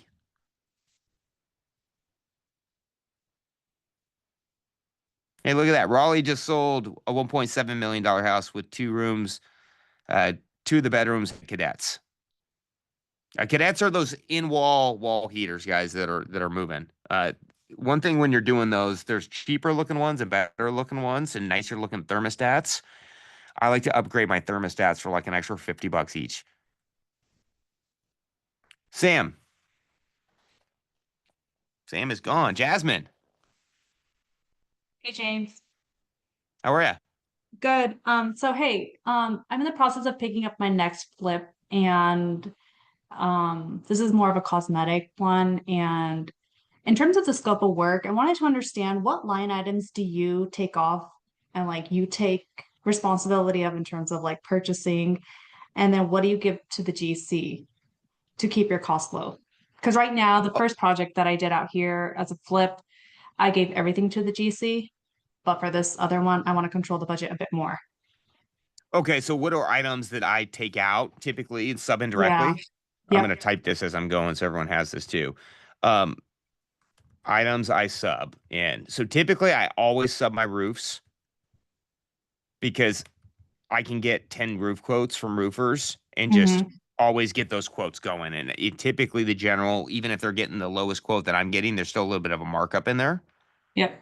Appliances, we always buy. Flooring, we try not to make it very complex too, like buying every fixture, everything. But I do like to buy, like in my Newport Beach, $8.5 million flip. I bought all the hardwoods or the engineered floors because my builder, the cheapest place he could send me to get the best cost was like $7 a foot. And I was calling investor after investor, builder after builder, and then I got referred to this guy, and I ended up getting the floors for $4.70 a foot. Wow. And so, which on a 4,000 square foot house made a big difference. Yeah. And so I like to sub in flooring if I can, because you can always shop clearance on that too. Mm-hmm. And so, but just mostly like engineered or LVP or vinyl, not really carpet, because carpet's kind of carpet. Yeah. We do What our about light tiles? fixtures. Oh, say again. What about tiling? Tile, a lot of times that we're sourcing it just because we want the right quality for the price. But typically with tile, what's the price point of house? It's going to be a 1.25. 1.25. Okay, so 1.25, little, what area? Lake Forest Park. Okay, Lake Forest Park. So nicer house. I like to bid the tile because we do like to source or direct where the tile is, because the contractor really doesn't care, but a lot of times we can get a lot better looking tile than they may go to. Like they might all go to, let's say, Pius, which I love Pius, but their Mhm. tile selection I don't love as much. I think Yeah. it's good for certain stuff. Whereas I know that at our account with Berdosians that we can get really good deals on tile for high quality looking tile. And I might pay Wait, very, very what similar. company was that? Because Berjo- I've gone to Thompson Tile. oh, Thompson Tile is good too. Did you use our name? Yes. Okay. Berjosian. Hold on. I'm putting in right now. Actually, I'll show you. Well, I'm going to post this one soon. We spec'd a lot of tile for the shoreline house out of Berjosian, so I'm going to put the link in. I do like their stuff quite a bit. We actually used a chunk of it for Newport as well. Tile. Sorry, it's gonna be a little choppy. I just put the link in. And then you Okay. guys for Project RE, I'm trying to negotiate a bulk pricing at Arizona Tile for everybody on a discount. I'm in the middle of doing that right now. I'm trying to leverage the show to try to get this done. But they're being a little difficult. Berjosia. Oh, did that come through? No, hold on. That's not the right link. I do like Berjosians quite a bit. Floor Decor is cheap, but it's kind of generic. Mm-hmm. And so, but if we're doing more of a generic, if I don't need something crazy on all the flooring and we want to go a little bit more special in the surrounds and the tile backsplash, we might do Floor and Decor for just the basic floor tile and then get the more accent tile from the nicer spots like Berdosians or Thompson. Thompson can be a little bit spendier. Yeah, but I was able to get some nice looking tiles for under $2 a square foot. Yeah, and that's why we like to source the tile because like at $2 a foot, even at Pius, it looks a little bit more generic. Mm. And so you can add some specialty and not spend a ton of money on it. Yeah. Other items that we always garage doors. I always plug in garage doors. And then typically we're doing our fences and decks right now to keep costs down because I just hire that. Like right now, as soon as we buy the project, I have the guys start building the decks and the fences. Okay. Because it just, if he's not in a hurry, it saves us about 30% compared to the general Yes. that's been at $30 to $35 a linear foot. Yeah. What Those about are like fixtures? We do plumbing fixtures. I give people a little bit of leeway on just because they go in and out of stock quite a bit, and we just give them the style we're looking for. Light fixtures we do. Just because not all of them, but we do the dining, pendants, and bathroom lights because we want them just. You can find really cool lights on sale a lot of times, so it's more Yeah. like bang for your buck quality. Okay. Okay.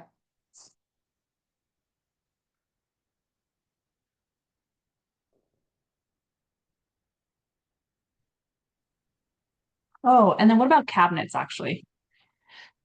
Cabinets, it kind of varies. We leave it up to the general. We give them our quote, like in our budget sheet, Mm-hmm. and we know that we can get that from Pius that way, typically. And Okay. a lot of times they might opt to do it anyways because, Pius a lot of times is going to install those boxes for like 35 to $40 a box. Mm-hmm. And they're paying their trade guys or the guys on staff hourly, and they know that they can get that done for like 10 to $15 a box. And so they actually opt in to do it. But if they can't hit my cabinet budget, we'll pull it off and sub it direct in. Okay.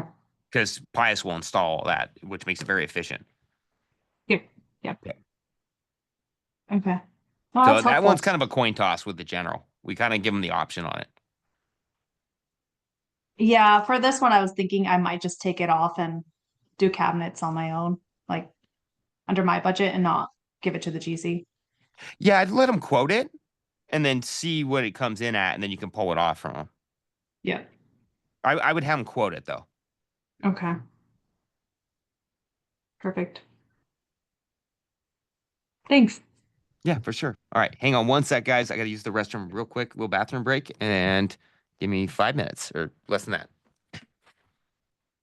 In the meantime, you guys can talk to each other about things you got going on because you all have things going on. Nicole, I wanted to know if you guys sold that house that you showed us a couple weeks ago where it had the no uppers in the kitchen. Oh no, we still have not. So I think we're gonna pull it. We're gonna put some money into landscaping because that's been the number one piece of feedback. Put some floating shelves in, and then reset the days on market. And I think give it 30 days is the thought as of right now. But open advice. What's the feedback been on the landscaping? Just that people wanted to see more? Yeah, just that it's just kind of like bare landscaping. Yeah, and that people wanted maybe some potentially more greenery. Okay. All right, Yeah. wish you luck.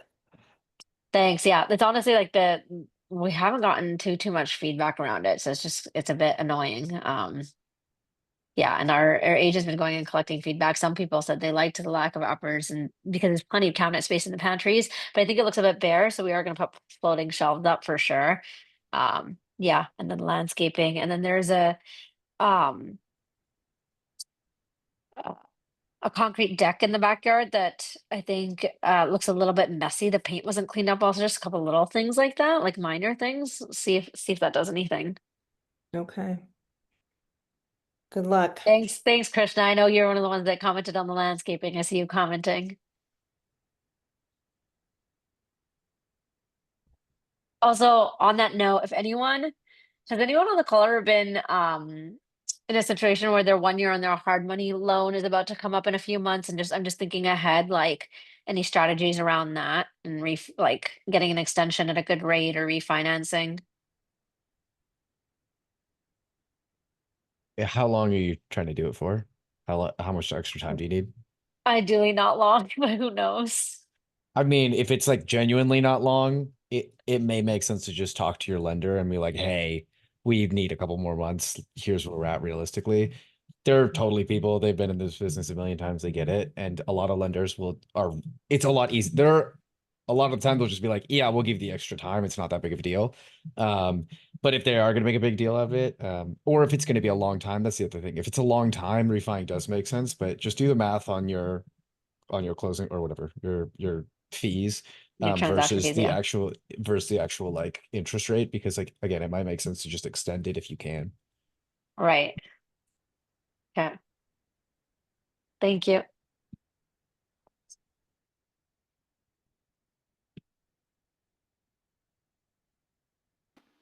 Also, given where you are, I doubt that this will be the case, but if you can swing a DSCR, that makes sense. Go for it. Anybody take a look at those layouts that I posted in the chat? Where Love did to you get some post them? feedback. Oh. I'm taking Where- over this unfinished, which is where the stairs, the 2 bedrooms, and the bathroom is. And then I'm having to completely redo the upstairs. You share them again? I don't see them. I think because I switched from my phone to my computer. Okay. Let me do it. Oh, is this what you dropped in the gallery? Yeah. Is that part of your question? Yeah, it's gonna be part of my question. I got 2. We'll pull that up. So I got Sam because he lost when I tried to call on him. He disconnected off. Okay. And then Jasmine, were you done on any? Oh, Did we're we having a mic. any other open ended on that one? Oh yeah, sorry, I'm done. Okay, cool. Sam, All right. what's going on, bud? Hey, James, how are you? Good, man. How are you? I'm good. I'm good. I'm just working on the plans of the house and just finalizing few details um, for the project. And I have a question regarding because I am adding a dormer Okay. there. Now, just to I'm not sure on the timeline as I was speaking with the the architect and Ryan. They told me that it could go up to 2 months for because dormer would kick in full plan review. I don't know if it should kick full plan review. What city is this in? In Seattle. Okay, Seattle. It will definitely add a drag. And so, Sam, who's the architect that you're using? Rick. Oh, Rick. Well, you're in good hands. That's who I use. So, what I would tell Rick though is, can they submit for the over the counter, get the STFI, and then put the dormer on a separate permit? Oh, okay. Okay. Because then that's you what can start uh-huh. framing it anyways. Right. Yeah. Because I know if 2 months, that was my concern. Don't want to wait 2 months. That just, you know, destroys my timeline. My question was also like, okay, what can we do during the full plan review? But that's a good idea to do the two separate plans and do the add-on later on with the dormer. Yeah, and what street is it on again? Palatine Avenue? Okay. All right, Palatine up that way. Typically when we're submitted, like I'll like to pull like a roof permit and leave it open, or even a demo permit. Yeah. And then just like right now, we just got a permit to roll out, but we were working on it for 2 months prior to get there. Right. And so you're not supposed to, Sam, but you typically can start work out there, especially if the permit's submitted in. Okay. And then you guys, one thing I always advise too is like, go introduce yourself to the neighbors. Just say, hey, this is what's going on. We're submitting for permit, we're in for permits. This is who I am. This is what I'm going to do. And just, that's typically going to be the issue ever, is the neighbor saying something. And, Right. and so most of the time you can start working before that permit rolls out. Yes. But if you can Good get the to- over the counter, then do the dormer separate, that will make it, because they can still have the plans for the dormer. They can still frame it up and everything. It just won't get inspected till that permit's done. Yeah, for this one, we have to do siding, roofing, and obviously we changing the layout quite a bit on all levels, basement, main, and then up of obviously the attic. We doing a dormer. So you're saying we can do the basic plan with the layout change, siding and roofing as well? Yeah, because you could pull, what I would do if I was you, Sam, is I'd pull a roof permit now and leave it open, Okay. because then a permit's pulled on site. And then I would start framing and working on the inside first as you're Mhm. waiting for the rest of the permits. Don't touch the outside, like rip the siding, all that off. Do that once the permit rolls out. Okay. But, and then that way you can just at least get going on because there's no reason they can't start demo and framing out there. Right. Okay. Okay, we'll focus on the inside and okay, I will start rolling on that side of things and I'll keep you updated. Okay, cool. Yeah, and that should work. I mean, unless Rick says it's not an over the counter anyways on the Yeah. rest of the permit. If he thinks he can get that one in like a week or so, then yeah, get that one, then do the dormer separate. Okay, sounds good. That's perfect. Thanks for the Perfect. advice. Yeah, you guys kind of all about like how you like. There's a building. It's funny. I got a call because I just bought this building in Bremerton. Really gnarly property, guys. And the city official goes like, "Well, hey, you're gonna have to tear this down." I go, "Well, no, I'm not." I'm like, I won't need to. And he's like, "Well, the building's assessed at this, and we think it's worth more than that." And he's like, and so when you put it on your permit application, we're going to tell you it's not grandfathered. And I was like, okay, well, what if I pull my electric, my plumbing, my roofing permit and pull all separate permits and not one permit adds up to the whole amount? He chuckled. He's like, well, that'll work. Then you won't have to tear it down. I'm like, cool. So that's what I'm doing. He's like, all right, well, I guess that's what we're doing. And it was that, right? But it was like this detrimental call I got. And so it's just about what do they require and what are they looking at? And then how do I submit it in the right way to achieve the plan? And so if I would have just had an architect put this all in one permit, it would have been problematic. And this is in a city I don't typically work in too. So it was nice to have the conversation and chat with the person about it. And so it's all about how we submit things. Raleigh on the call, you guys, he's really good at submitting his permit to a T to where he gets them over the counter almost every time. And he's just making sure he's not triggering those things. So sometimes it's not always about the design. It's about, okay, well, how do we get our look inside inside the plan that's going to get us the quick permit? Because many times when people go over on the permit timelines, they were just putting on too much or they expanded things just a little bit too wide. And if they would have just tweaked it by 2 feet, they would have got the permit really fast. All right. And then Drew. What's up? Yeah.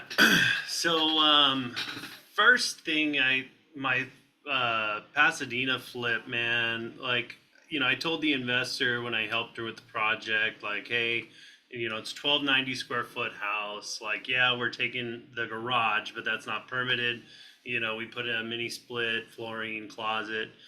I said we should probably list at 129. I was like, but she was like, where could it end up? Like, what do you think? I'm like, I think, honestly, 149 might not be bad, but this again is 3 blocks away from the Eaton fire where like all the houses got burned to the ground. So it's like messed that up, but we've dropped all the way down to 1298 and I put an offer deadline today. Everybody said this house is gorgeous. It's going to sell so fast. Multiple offers, no offers.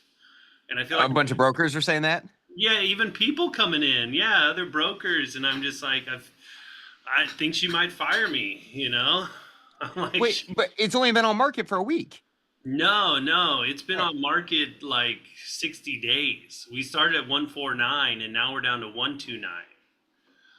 Okay, so you sold her the property, is that right? For 960, she put 160 into it. Okay. And looking at things, I thought it could go for 149 and like, in that range, especially in that little pocket of Pasadena. But then while we were renovating it, Altadena next door burned to the ground, held us up. There's just been, it's just been crazy. And like the house is great, but in that neighborhood now I realize we should have spent money either, if we were going to turn the garage, we should have added a bathroom, made that a real actually usable like guest house, or we should have extended the house because most of those people at 1.5, that's a trade up home. They don't want a 2-bed 2-bath house with a garage that they could work in. So a lot of learning lessons on it. I kind of at times when I kind of throw in the towel and be like, all right, I don't know what to do, but at the same time it's like I was looking at the I don't know what you were saying, the attrition rate, but like, so it's 29 active listings in that zip code and only 6 are pending. Okay, so that's what we want to, is we do need to educate the client a little bit about what's going on, right? And so in that price point, and then how many are in your square footage range? Let me pull that up. Ah, shit, where did it go?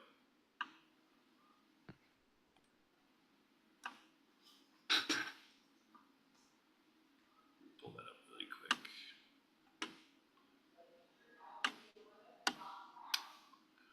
All right, so pending, active. Should I also do active under contract or just pending and active? Just what's active under contract? Is that a California thing? Yeah, so we offer active under contract, which means we got an offer, but we're still trying to get backup offers. Okay, yeah. So should I include that too, just because that's kind of pending? You know? Yeah, yeah, I put that in there. Okay, so that takes me, there's 8 that are under contract, active under contract. So there's 14 active under contract, 26 active. Or sorry, so 14 are in escrow and 26 are active. Okay, And so if I it's go into 14 out of 40. to my square footage, should I dial it in pretty close, like within 50 square feet, or? No, do like you know, do like 1,500 square feet and below. Oh, okay. So if I go 1,500 square feet and below, then I've got 9 active, 6 in escrow.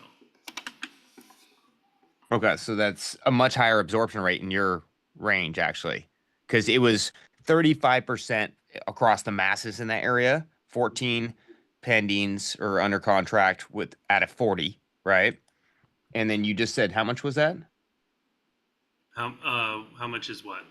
Or what? How many were pending and active? 1,500. Oh yeah. So there is 6 under in escrow, 9 active. Okay, so 6 out of 15. So 40%. So your absorption rate went up. That's the good news on smaller houses. What's the average price point on those houses? The average is let me click new listing.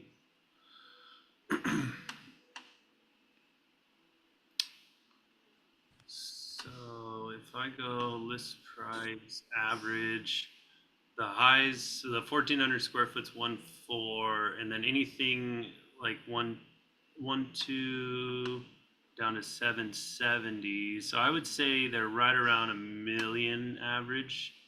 Okay, so you're a little bit on the higher side. So, yeah, 1.4 to 800 is the low. So yeah, right around 1 million. Yeah, there's a lot that are listed for like 925. I mean, there's smaller lots, 939. It's a smaller house, 975. I mean, they're not done. Do you think if you added that bathroom in, that's going to sell the house? I think so for sure, but I just don't know if I'm gonna end up, if I have to get it permitted, or I should just do it. I mean, because those price cuts on that price point, like to add a bathroom is what, maybe 15 grand Yeah. in your next, the problem is like at 212, your price cuts are always like 50 grand, right? Yeah, And so I would evaluate it like if we add this extra bathroom, can we get this number rather than cut price? Yeah. And I don't like to switch my plan up often, but if that's the missing mark, I mean, what's been the key objection? Is it the extra bath? Objection is, yeah, either the main house needs to be a 3-bed, 2-bath, because in their mind they're like, oh, it's just a 2-bed, 2-bath. Like nobody sees the value in the converted garage, because all it is, it's got a mini split, it's got flooring, insulation, new windows, and a closet, but there's no bathroom. You'd have to walk all the way into the house. So for them, they're not seeing the value of it. Because it's a detached. It's a detached, yeah, garage. Oh yeah, because people are just gonna be like, oh, it's just a detached little party room. Yeah, exactly. And I'm not getting any value out of it, which I thought I would, because like we have an outdoor kitchen, front, back deck. I mean, it's a party house. You can fit like 10 cars in the driveway and like the carport. I mean, but most people there have 2 kids. They're, Well, but are they going to still have the objection of there's no direct access from that bedroom into the house? Can you if there's pop a door in? If there's a bathroom, that changes the story for people, because then they're like, mom can live back there. I can add a fridge. I can, Oh, it's a detached garage. Yeah, in the detached garage. Got it. The other option is pushing out the house and adding another 300 square feet.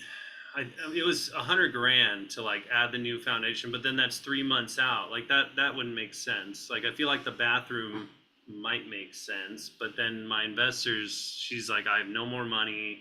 My SBA loans are due. My Seattle flip's not selling. This isn't selling. Like she's kind of in a bind. And She has one in Seattle and LA going? Yeah, she's in Seattle. She just started flipping with me last year down here. We did Okay. one, and then we did this one, and yeah, it was just. I feel like if the fires didn't hit, because that's also scared a lot of buyers away from that area, because Yeah. it's like we're not south of the freeway, Pasadena. We're like literally right next to Altadena, near JPL. Like it feels like it should be Altadena. Like literally, you drive, a few minutes over, and the whole neighborhood's leveled. From the fire. That's not been great, I've heard out there. Been a little, but people are still buying because they want to buy a house close by that they could live in while they rebuild. I mean, there's some, but yeah. I'm also Well, I mean, thinking, from the, one thing I would do is call through. How many showings you get in a week right now? this last week, I just had one showing on my Supra and then 10 people through the open house.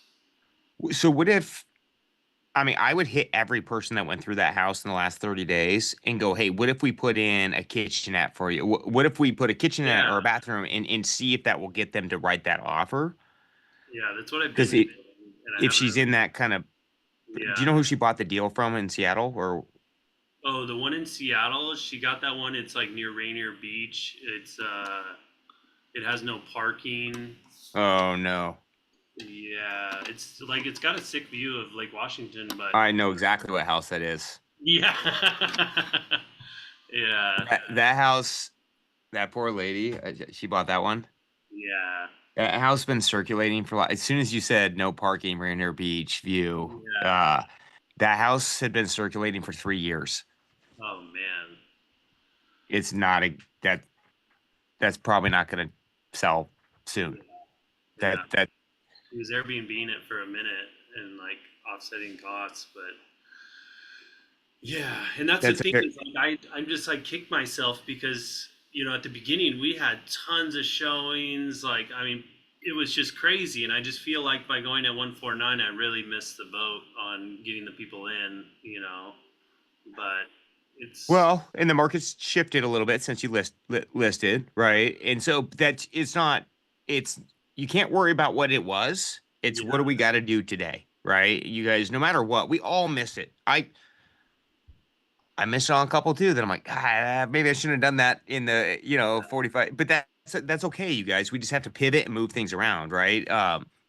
There's definitely a couple where I'm like, maybe that first offer was a really good offer, and I just was playing hardball too much on that, and I should have took it, and that's okay.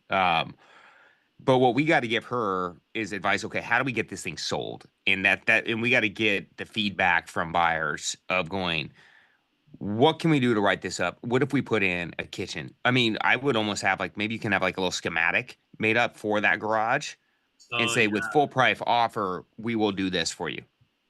That's true. That's not a bad idea. Because give the vision to the buyer, and then I would reach out to anybody that has shown and just say, hey, what would it take to get you to write this up? Would this work for you? Is this, and it might be, we just need a 3-bedroom house, and that's not a done deal because you don't want to keep spending money unless you know it's going to solve the issue. Yeah, exactly. And so, because I had something recently where we converted the garage too, because we had 2 garages, made it this cool party room, double doors, office, had a little kitchenette, but there was no plumbing and stuff ran up there. I'm like, got a kitchenette, we'd like it. I'm like, well, I'll put it in for you. I'm like, yeah, it's just not for us. So in the buyer who bought it, it just took a little while. They didn't need the kitchenette. So if I would have just done that, I would have been wasting my money anyways. Yeah. And so we want to narrow that down based on and really pound the phones as a broker on that. Yeah. And yeah, no, I agree. I think that's my biggest thing. all brokers on calls, pounding the phones, dragging, working that offer. And then I would have a schematic done of like, hey, we can put this bathroom, this little kitchenette in, and give us a full price offer. We'll get it done. Okay, I'll do that for sure. And then And when you're do you- comping houses with detached square footage, don't factor too much in that pricing unless it's an actual building. Yeah, I think that's kind of where I'm at with it, because it's like it's really 1290 square feet, and I listed it It's 1690, you know, and I'm calling that a bedroom, but really it's a garage that got converted. And Yeah. tried also not showing it and calling it a 2-bedroom, but then most of the people in the area want a 3, so it's kind of like I'm probably missing the mark. How do you have that room staged too? Is it a bedroom? Had it staged, but now we've passed because she was pushing me to list it. Like, list. I literally, she had me put staging in before it was done. Like, my photography doesn't even have the custom glass door on the shower. And I think that's something I need to learn too, of like just pushing back and just being like, no, I don't list houses unless everything is done. I know like the fires held us up and we're behind schedule, and you know, your payments are killing you. I get it, but it's like we get one shot at this. Yeah. And that's kind of where we messed up. Like literally we were covering staging furniture while finishing work. It was a mess. So that just got picked up on Monday. I mean, and that's where it's like I'm glad that I'm in full control of these new ones, because I'm gonna make sure that everything is dialed perfect. I got, you know, staging set up on my Mid-City one June 5th, West Adams June 12th, and those will be the first ones I'm like steering the whole ship. So I'm excited. I got the White House with bunch of amazing lights, gold fixtures. It's really cool. I'm excited to show all you guys. And then the one 3 minutes away, I did the Darth Vader all black and pretty moody. Has like 15-foot tall ceilings. Like they're both Spanish, so I'm excited to get those done. Because those ones I used all your spec sheets. I did everything, and I'm 50% partner owner in it. So, Yeah. It's you for right now with that problem. I would just over communicate with your I your agree. client. Over communicate, call everybody. I reverse prospected on the MLS. I've done, I put an ad in the newspaper. I've just been pushing, but I think you're right. It's at the end of the day, phones is going to sell this thing. I just need to bang on the phone, more than I can have, and just figure out what deal is going to make sense, because somebody's going to make sense. And I might have one. One of the buyers who came is writing an offer with my buyer's agent on another property, but that one's going to get like 10 offers. So I'm going to try to steer them, back to our listing and be like, hey, remember how that one had 10 offers and it went way over your budget? Yeah. You can get this one, that you like. How do we sweeten the deal for this one? That's basically the question, is like, what do we need to do in extra to get you to write this? Yeah, exactly. So that's my goal. Offers on that one is tomorrow. I'm going to talk to my client. Just, I don't want to lose it. It's been tough, but you're right. Bang the phones, figure out what buyers want, and just make it work, without spending more money. Because that's totally the thing. I don't want to spend money if we don't, have to. No, it's got to be a logical spend. Yeah. Sometimes that's the answer, and sometimes it's not. And so but we'll know based on feedback. Yeah, and she keeps saying too, because like she follows my Instagram, she's like, you've got too many projects going on, you're not focused on mine. And I'm like, I'm calling everybody, I'm following up, but I don't know. Send her the reports, you guys, because what we want to know as investors, right? And for everybody on this call, like, if your house isn't selling, that's going to happen. It is going to happen at some point, especially when we go through different cycles. We want to know what the stats are, and then that tells us what to do.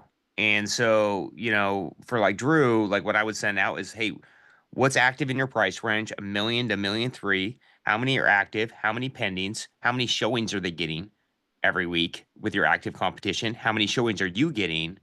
And is it a waiting game? Because right now people are they're picking the house they want, right? Good for them. They should.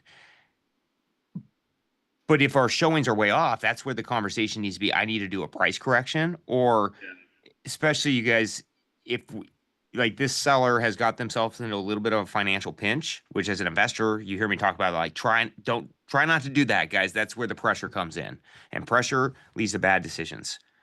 And so the stats and the logic tell them what they need to do, whether it's to sit tight or not. Like the house I was telling you about with that converted garage, we ended up just staying tight because the stats were telling us to. It was like, all right, we're getting enough showings. We just got to get the right buyer on this. And we did not do a price correction, and that's $50,000 that came back to me. And even though I wanted to, because it was slow, the stats told me not to, and we sold it. I had to wait 65 days, not 2 weeks. Yeah. Yeah, no, And that's so I need to call all the other active listings and see what their traffic's like, get all that, and that's my number one thing to do tomorrow for sure. yeah, and you guys, as you list properties, you want your brokers to send this out to you. And that's what we want to know. Like, why isn't my house selling? That's going to tell us what. Maybe it's totally normal. It's not selling, and you have to wait 35 days. And that's the information that we want when we're buying deals. Like, what is the average time to sell these things? Because that's how we factor it in. As long as we put it up front that, hey, this is going to be a 60-day sale, we can adjust everything up front and we don't get that pressure on us. Yeah, no, for sure. That's so true. Are you able to, I'm sorry I've taken up so much time. The drawings that I just put into the chat a little bit ago, this is my first time doing a James Stannard special of grabbing the unpermitted or the unfinished basement and trying to, utilize it. So, yeah, I'm like trying to figure out, because it's only like 900 something square feet up top and then another 900 below. Well, I could pull up the exact, but yeah, I'm trying to, play with like getting the stairs in, maybe having the, the master bath shower. So that's the basement. So with that, it's like you go up a few steps, landing, and then go up to the upper unit. So I'm trying to fit a bathroom underneath the stairs. So I've got the shower, and then I think that 9 feet is like that wall is kind of where the stairs will end upstairs. What's this closet? Linen closet? I think that's what he put there. I don't know why. Just run the shower all the way over. Yeah, right? Yeah. Okay. Yeah, it's a weird little shower, and then you have a linen closet opening your toilet. Just run it. Yeah. Just run that wall to wall. Okay. And then we're gonna, and then the bedrooms. I mean, I'm gonna take out the access upstairs. My biggest thing right now is trying to make sure I've got windows that are big enough and low enough for the bedrooms. So I'm taking out the door there and creating a window egress windows. Yep. But this floor plan looks good to me. Yeah, it's The only thing kinda I'd be a cool. little concerned with is your living room is pretty tight. Well, this is a bonus family room. So there's another Okay. image that I sent that's the upstairs. So this is the unpermitted basement that I'm grabbing to get extra things. So we're concreting the whole floor. I got the engineer coming out on Thursday. I'm trying to get all this stuff done before they even come look at it. This house was boarded up. Same thing. The guy, there was a code violation. He's like, Hey, "Yeah, Drew. So what's the question on the floor plan? yeah, I'm just wondering, like the stairs location. I don't know, like Okay, so your basement doesn't go under this kitchen nook area. no, It looks like, yeah, right? yeah. So your stairs coming down. I mean, I don't have a problem with it on the main floor, or the basement is nice because it's in its own corner. And then I mean, your flow in your basement's good, right? You got your bedroom, bathroom, and living. But this stairs coming down is fine because it's not cutting up any space that you don't need. I don't like your walk-in closet size. It's a little weird, Yeah. 7 by 4. We're adding 6 inches to that, so it'll be a little wider, and a half foot wider. Okay, but almost 5 feet because it's gonna be hard to get your racking in there, right? Yeah, almost 5 feet. Or we may even go to 11. I'll have to double check that again. And honestly, I would almost put your door in your bedroom center so you can get a big U rack. And then someone can access the closet right through their bedroom, and then you don't have. I would wall in where it is and then put the door inside the bedroom, because then you can get a big U in there. And some people don't love that their closet's in their bathroom because it gets steam and stuff in there. Oh, that's true. And so I think you get more usable wall space if you put it center of this rectangle inside your bedroom, because you'll get a big U rather than the door swinging in and then you only getting an L. Okay. That's And it won't cost any difference. It's just a door location. okay. Perfect. I love that. And then the only other thing I was wondering was pantry. Should I put it like, because he kind of put like, should we put the pantry next to the washer dryer? But that just feels super far from the fridge. So I was thinking maybe where it says desk, can he cut that out? Or maybe between the French doors and the window. I don't know, like, or just don't do it pantry. I don't know. I feel like there should be some type of pantry. I mean, is it weird to have it over past the dining room? I mean, it feels weird because I would think that would be the linen closet where the pantry, like where you put pantry question mark. There's just no real space for your pantry here. Yeah, so maybe just do like a lazy Susan in the corner and call it a day. Yeah, you might be able to.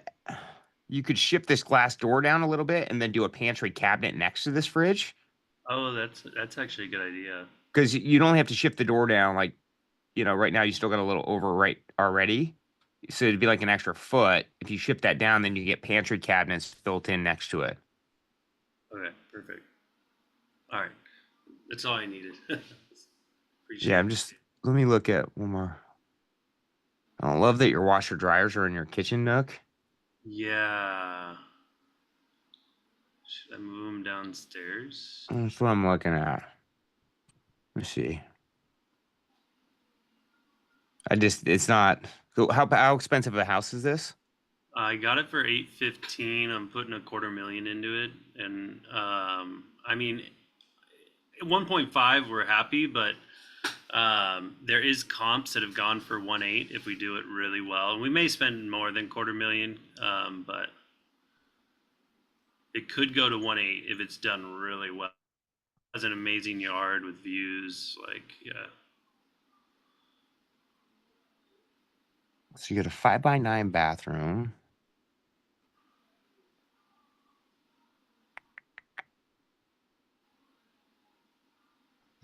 I mean, I don't know if I love this as much either, but it might be better than in the kitchen. I mean, see where your stairs hook over, you have enough space to put in a laundry closet right here. Yeah, And then it's right next to your plumbing trenching too. that's true. So, I don't think either one's perfect. I mean, do any of the comps have a laundry room, or are they kind of more set up this way in this neighborhood? Most of them are like that in that neighborhood because they're usually smaller houses. It's more, your trendy kind of people from New York, like, from the Bay that want to be in like a hip area, and they're not as big on like, oh, I want a big old living room. They want yard space, they want cool design. So I think a lot of these houses, some of them, I've even seen the laundry in the freaking kitchen, and they still go for like 1.6. Like, it's been kind of nuts. And the laundry in the kitchen's fine there, then I would leave it alone. But if it was me personally, I'd put it down here, frame this straight over, and then have it. You just come down your stairs, laundry's right there. It's out of your kitchen area. I like it too because then it also makes that dining area a little bigger in case you want like a full-on dining table. Yep. That I would, if it was me, I'd drop it there. Yeah, that's a good call. 15. But yeah, this one was a whole. It looked like a junkyard. The guy who came to check our codes because it had been code violated in 2007. Yeah, it's probably a tear down. Like, I know this house, and then by the time we cleaned it up and demoed it, he came and he's like, actually, this isn't that bad. I think you'll be all right. Yeah. I'm like, thank God. All right, cool. No, I think the floor plan looks good. I would just make those little tweaks. Yeah, those are great tweaks. Yeah, you get a little bit bigger closet and I'm gonna hop over. Purdy, you're up next, and then I got James. Do you have the can lights installed before or after drywall? Can lights go in before drywall. Pendants we put in after. They'll hang the wires in the ceiling, and then they drop the pendants in when the island's set. Oh, you're talking about the canless pocket cans. Those guys sometimes will set the wire and then they pop the can in. So if they're doing the canless ones, which are just the pocket ones, they don't have to put them in before drywall. They can just move the wire over. So it's similar to a pendant light. Oh, sorry. Actually, I mixed up the questions. Alex asked, can lights before drywall? Yes, you put them in if they're mounting them in. Alicia says wiring is before drywall. She's correct on that. Then if you do the pocket cans, you would run the wire over and then they can set it that way and they don't put it in before drywall. But yes, typically, yeah. And what I've learned is buyers kind of like cans better. And I think Alex, you bid it that way for cans, so I would probably just stick with those. I think, sorry, the electrician put in the wiring, but he's buying the lights, so now I don't know what kind of lights, because it sounds like he's gonna do it after drywall, but I'm not sure. Then they're probably pocket cans, which there's nothing wrong with those either. They're kind of like they do a lot of those in new construction too. Okay. Okay. Yeah, Thank they you. look exactly like cans, but they're like kind of instead of a bulb, they kind of look like an all-in-one piece right there. Oh, okay, I'll Google it. I don't know. Let me go put it. I was asking because we have to do installation, and I guess we'll do it now if they're gonna do it after drywall. Put it in right now for you. That's what it looks like. And they are common. So I wouldn't be too worried about it. But if he's putting those in, that's normal. Okay, Purdy. thank you. Yep, for sure. Purdy. Hey, James. Yeah, so I have a bunch of questions. I'll start with the floor plan question, I guess. I just sent the floor plan for the place. I like it. You guys are doing deals. And everybody on the call, this is important stuff for just to listen to too, because when you get in your deals, like these are different things. We all have different floor plans, different issues. This is your main floor, right? Oh, it's a one level, correct? It's one level, it doesn't even have a basement or anything. This is what the house has, yeah. Okay, so first things first, what do we need to achieve to get the value out of the house? Like what bedroom, bathroom count do we need? 2 is what we need as per all the comps. Oh, 2 bedroom, 2 bath. Yes. Perfect. Well, you got plenty of room for that.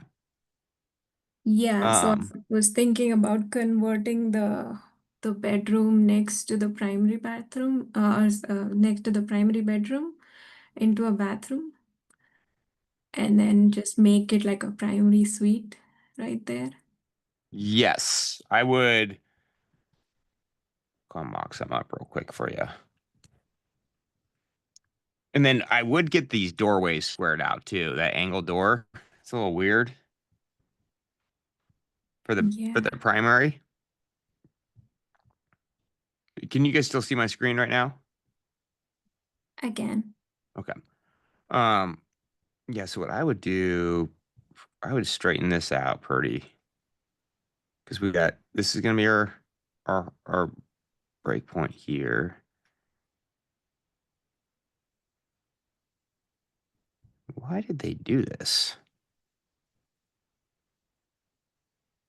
We don't see you drawing. Are you Oh, you drawing? don't? Yeah, I don't see the drawing. I just Okay, there we go. So let's share. What about now? Can you see it now? Yep. Yeah, I see it in paint now. Yep. Okay. So I would section this in, and then your bathroom, it's like a 5x6. So it's kind of a weird shape, actually. Yeah, it's a very small bathroom actually. It's like once you get in, it's like really tight. So I was also gonna ask like what would be the best way to expand that bathroom a little bit like outwards and just take the closet that's outside the bathroom in, or move the walls a little bit and then make those 2 good sized bathroom. And also this other bedroom doesn't have a closet right now, so need to figure out where to put that closet also.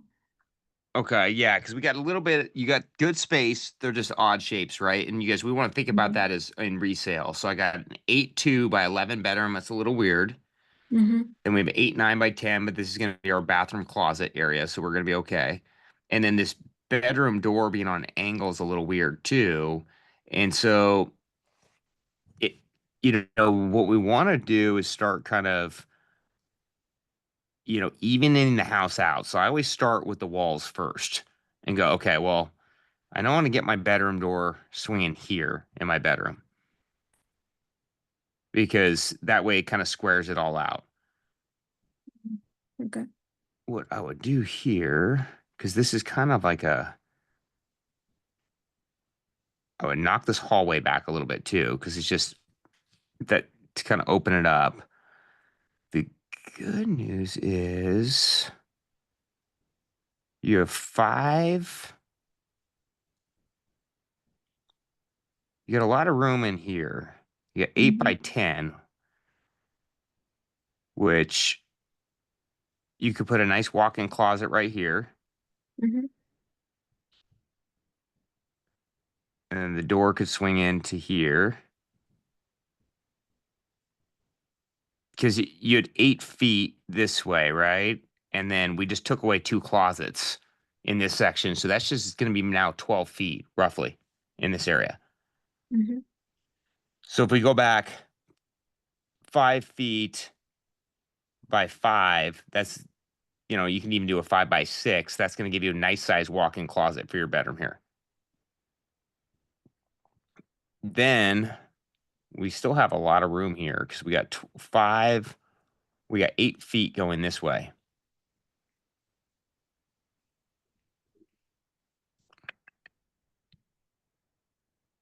Play with this a little bit. You know what? We're going to do it different. I got a better idea for you. We can get this better, more normal. So if we put the closet actually on this side here.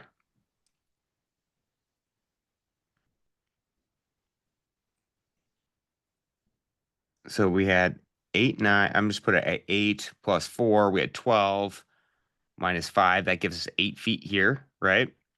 Mm-hmm. And honestly, you're going to be able to go 6 feet on your closet. So a nice big walk-in closet here. Your door can actually, your door could swing in this way off the hallway. And then this becomes your doorway for your primary.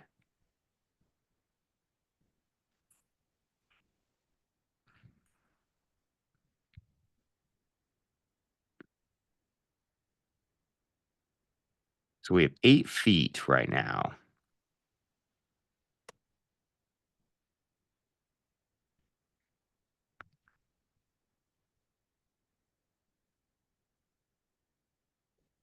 By 10. There's a lot of space.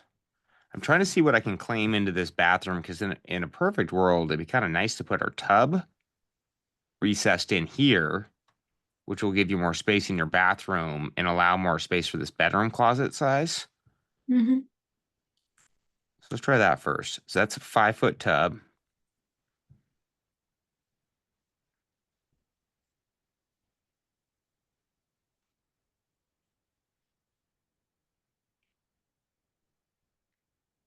Which then you could put your toilet here.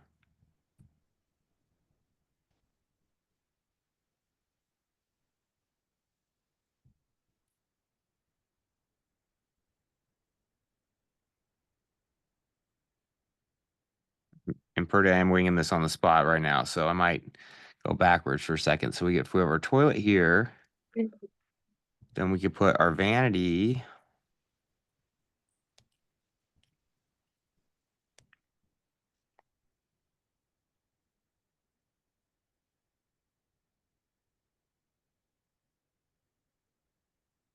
So we have 10 feet. That takes about 2. That gives us 8 through here. We're at roughly 8 right now.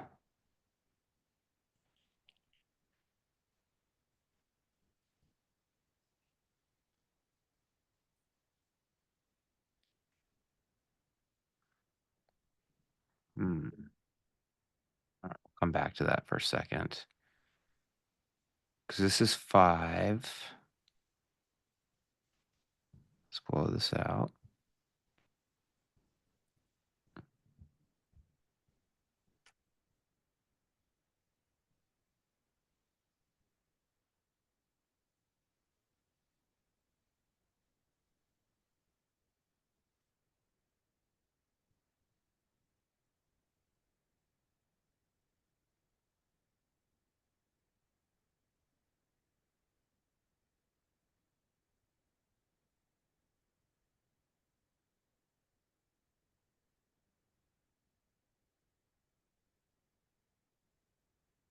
So we got 6.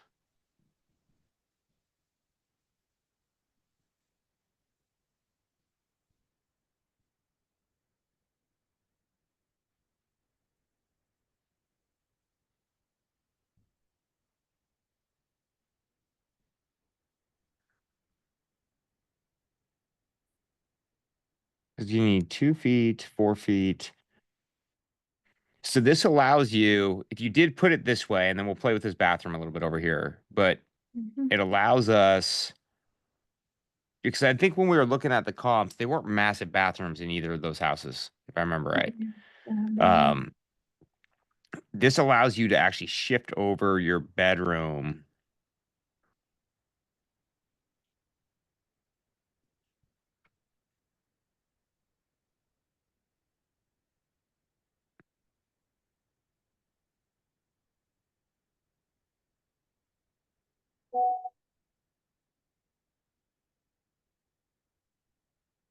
You know, I got a better idea.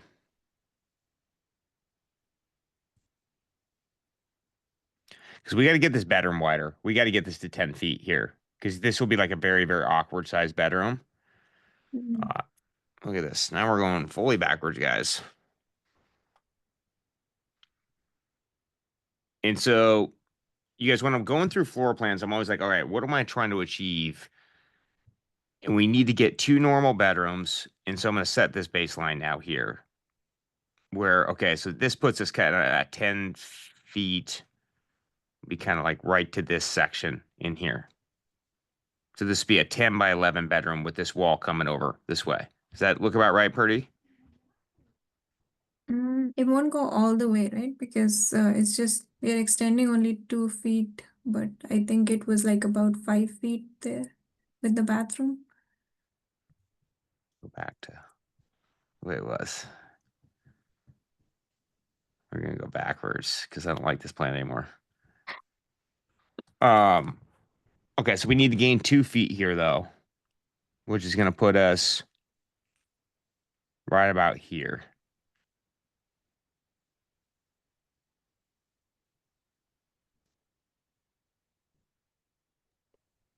What if you flip-flop the bathroom and the bedroom? Move the bathroom to the right so more people could access it.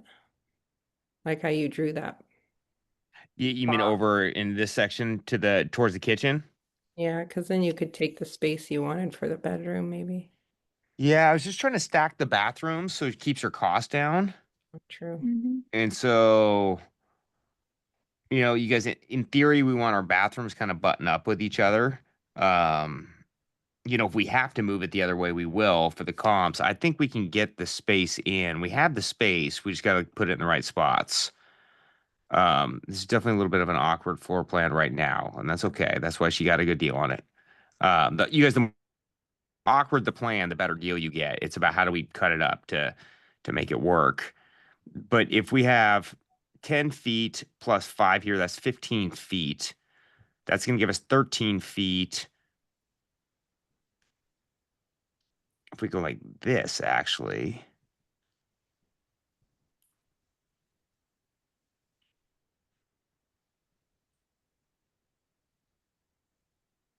I got an idea, Purdy. Tell me if you like it. But then we can get our bedroom wall here.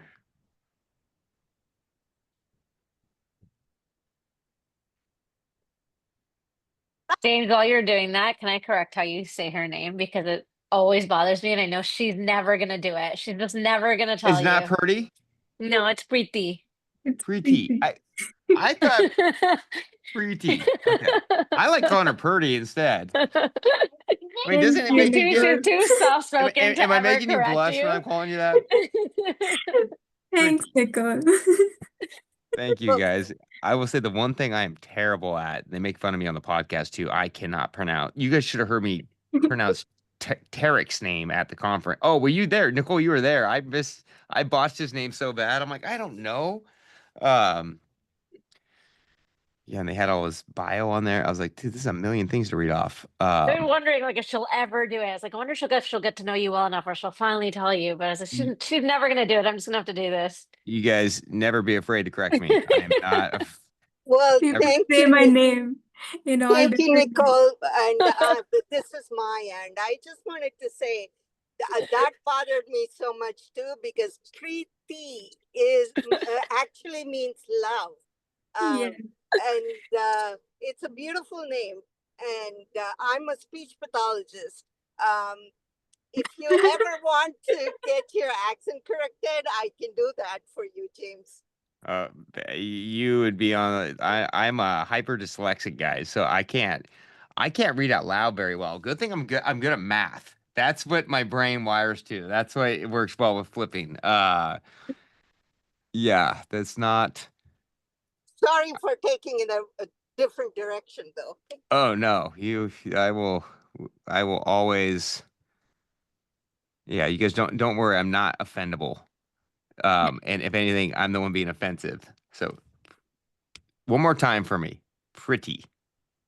Preeti, yeah. Preeti. That's a lot better. Okay. Pretty. Yeah, try to do it like it's a double E. Preeti. Preeti. Yeah. Well, Oh, wow. actually, take like a earth to like in earth. So that is the you're gonna say. It's a soft T. So white people can't do this. You guys only use hard T's. You only say Yes. T. You don't have a the. So it's Preeti. It's not T. It's not Preeti. It's Preeti. Preeti. Yeah, you're getting closer. There we Yeah.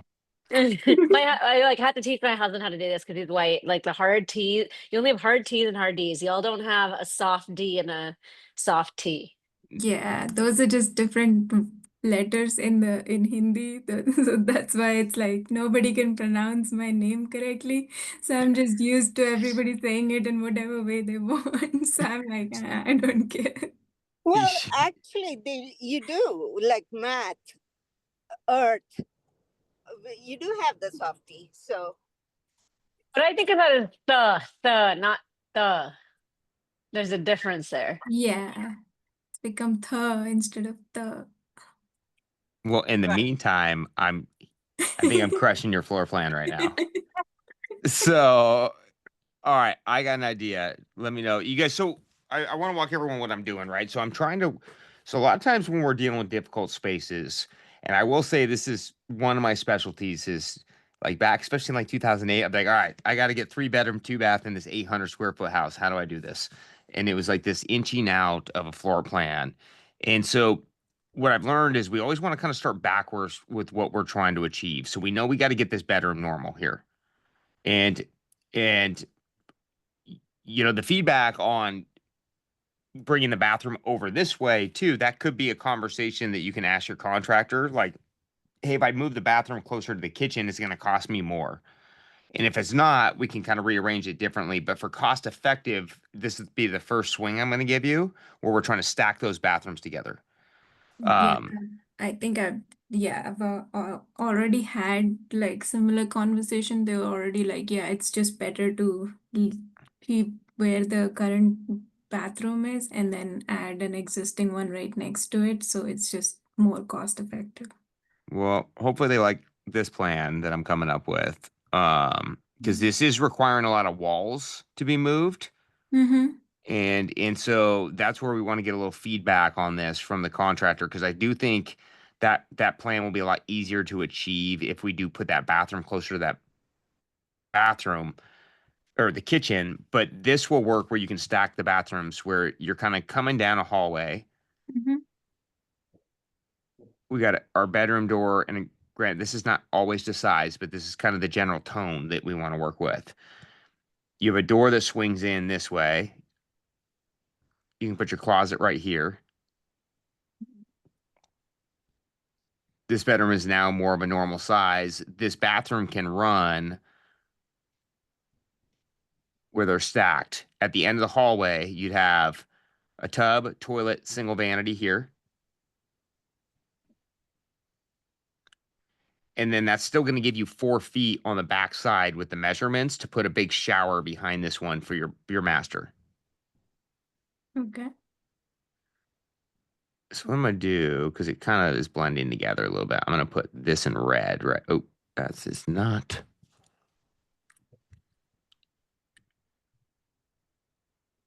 To where the door swings in, vanity, toilet, tub. It still gives Mhm. you 4 feet on this side to do a 4x5 shower. So you're going to have a really cool shower in this primary. And I think for that demographic that you're selling at, that's probably pretty important in Denver. Yeah, I mean, this is a like almost a median home price house, like a small family, probably. So, Yeah, or like a younger entrepreneur that's moving in, and they usually like their bathrooms. And but what this allows us to do is we can get a vanity here. We can get actually what we're gonna do the other way. Sorry.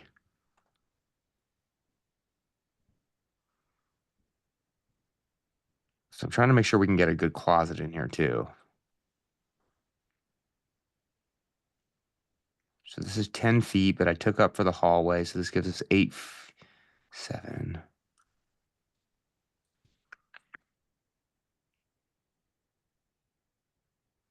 We have the room. We just gotta get it normal. Mhm.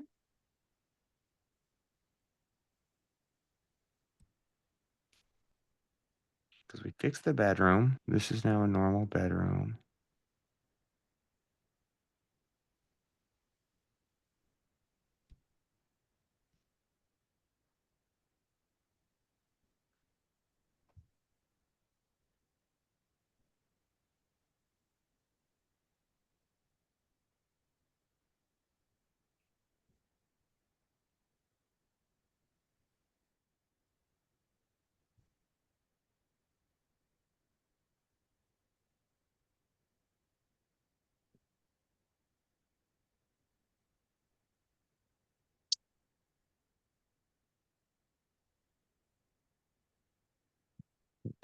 And oh, I guess the one question is, do we need a walk-in closet in the comps?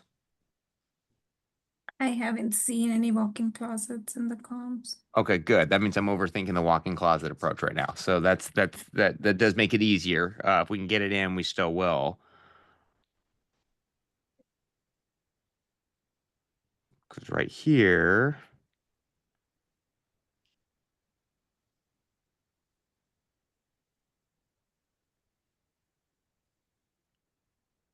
this was 10-7.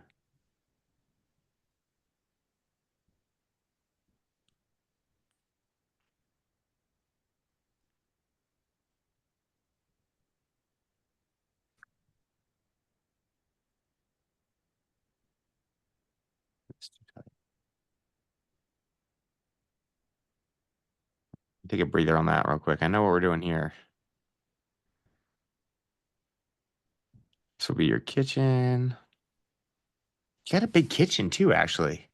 Are you going for a galley kitchen or what's the comps have? Yeah, I mean, I was gonna keep the kitchen where it is, just open it up on both the sides. And do like a little peninsula? I was thinking about peninsula, but that might make it a little bit tighter. So even if it can leave it a galley kitchen, that's fine. Okay. And then on the back of the dining room area, I was thinking of putting the washer dryer at the back in that corner, and then putting a pantry next to the kitchen in that dining area.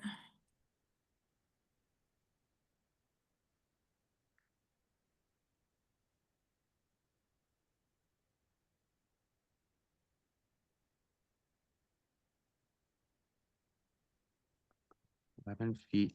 Okay, so this bedroom's 11 feet down though. Mhm. Because, oh wait, what are we doing? There was something off with the measurements a little bit, I think. Because if this is 11 feet 6 down, if we put a door in, that's still going to give us, hold on. Now I know what's going on here. I was a little off on my measurements.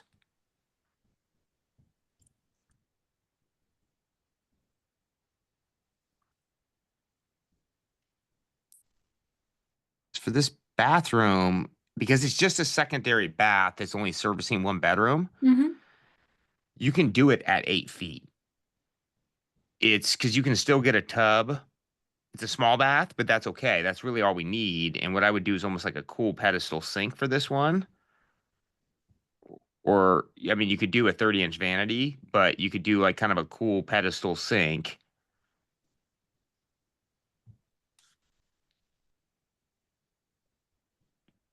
All right, now we're shifting this back around again.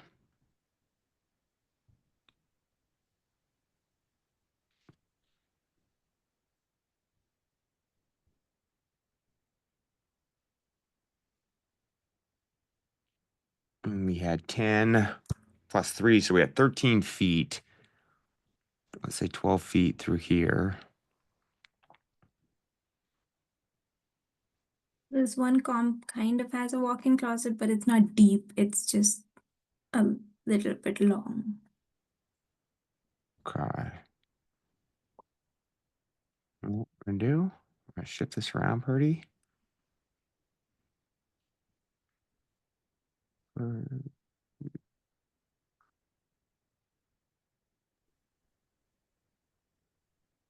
Could you put the washer dryer in that bathroom somehow so it's not in the dining room? That's what I was just trying to figure out. I like where your brain's going, but I got maybe another solution. You're good at reconfiguring spaces too, because you have great ideas. You've done some tight ones out in Atlanta, huh? I love a challenge. So if we get this would be a 5x8 bathroom. Our bedroom's now 10 feet wide, which we need. We're gonna have this cheater space here.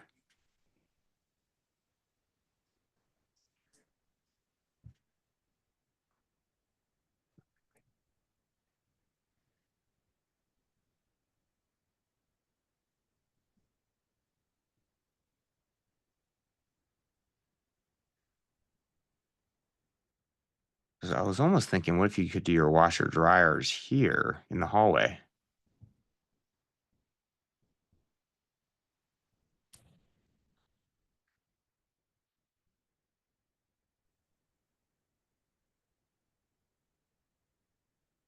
So then your closet would be off here. And then we had 15 feet here. We took away 2. That left us 3 or 13 minus 5. So that gives us 8 feet is what this is at right here. So 8 feet.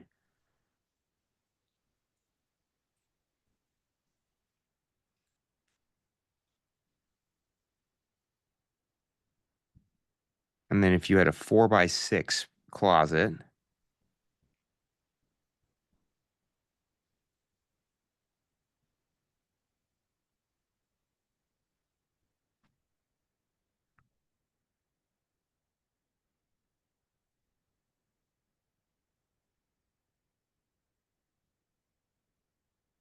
now we're making progress. Nope. That's what we're gonna do.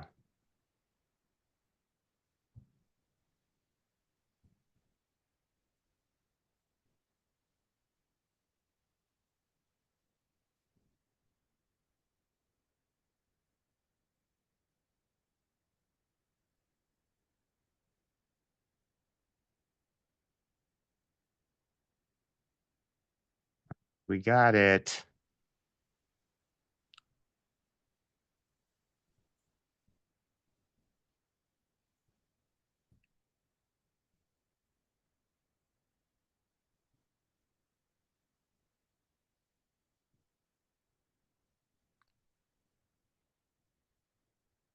All right, this would kind of be my first stab at this. Pretty. So what's that door next to the closet? Okay, so this here, and granted, you guys, my little sketches you want to take to someone, they can make it look prettier. But I think mathematically, space-wise, this will work out. So this bedroom now goes 11.6 by 10 here, this way. Mm-hmm. Then we have a 5 by 8 bathroom in this section here. I think you can get a washer dryer in this hallway here.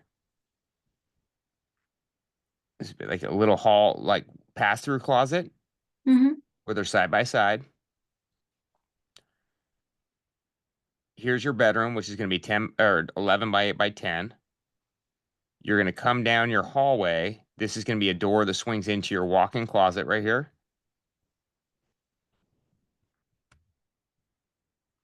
Because this can go 5 feet pretty comfortably. Mm-hmm. And then you have 10 feet this way. So you're -2. That still gives you like a 5 by 4 closet here. So you can run your racking U-shaped. You come down the hallway. The door swings into the bathroom. You have vanity, a toilet, and a shower tucked in this side. Okay. I think if you Now, once you get these plans kind of, then I'll tweak them again. But it's an idea to get this to lay out. Alicia, you sound like you had an idea. Well, the only thing I'd maybe do is just move your primary door to that other wall on Yes. the left and not waste that good space. You are completely right about that right here, right? Yeah. Yep.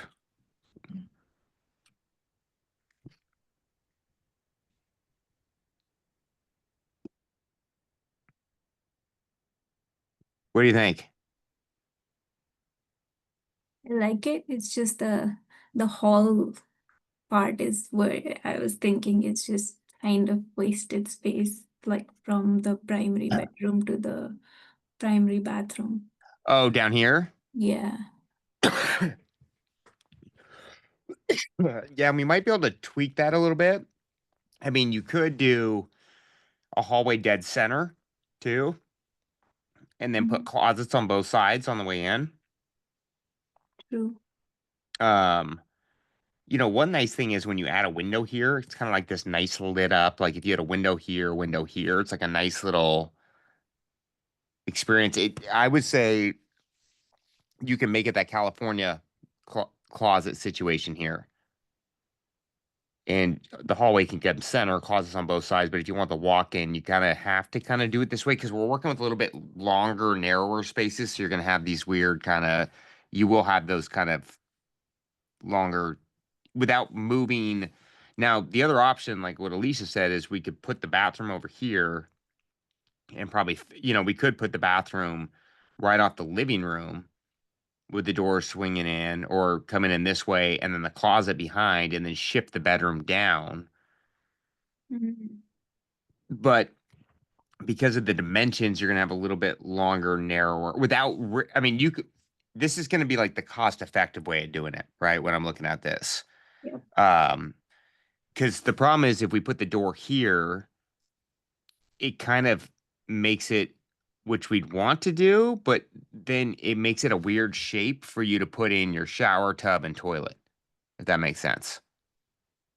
Because if you come in your entrance here, then you're kind of running into, you could maybe do a shower here, vanity, and then a toilet. It's still kind of weird inside your bathroom, if that makes sense. Like, so I'm trying to design it to where I can make it at least squared out. Mm-hmm. And if it Okay. was me, I would do like a 2x4 window here and a 2x4 window here. So it's kind of like a nice little like airy spot for someone to get ready. Yeah, so basically like eliminate all those back windows and then move the windows over on this side. Yeah, you put like a window here and a window here. Mhm. Just because it will give it kind of an ambiance. You don't have to do that either. It depends on your price point. You could just you'd want to get a window so it doesn't feel like some dark hallway here either. Mhm. And it's not perfect, right? But a lot of times we're just trying to achieve the spaces. Like if the Yeah. budget's big enough, we'd wipe out all the walls and make it perfected on there. But when we're trying to stay kind of inside frame walls and move things around and keep plumbing where it is, at Mhm. least we've created a space where you have 2 bedrooms, 2 bath, and your laundry in this section of the house. Your kitchen, living are nice and open, going out to a big dining. Yep. Yeah, I like this actually.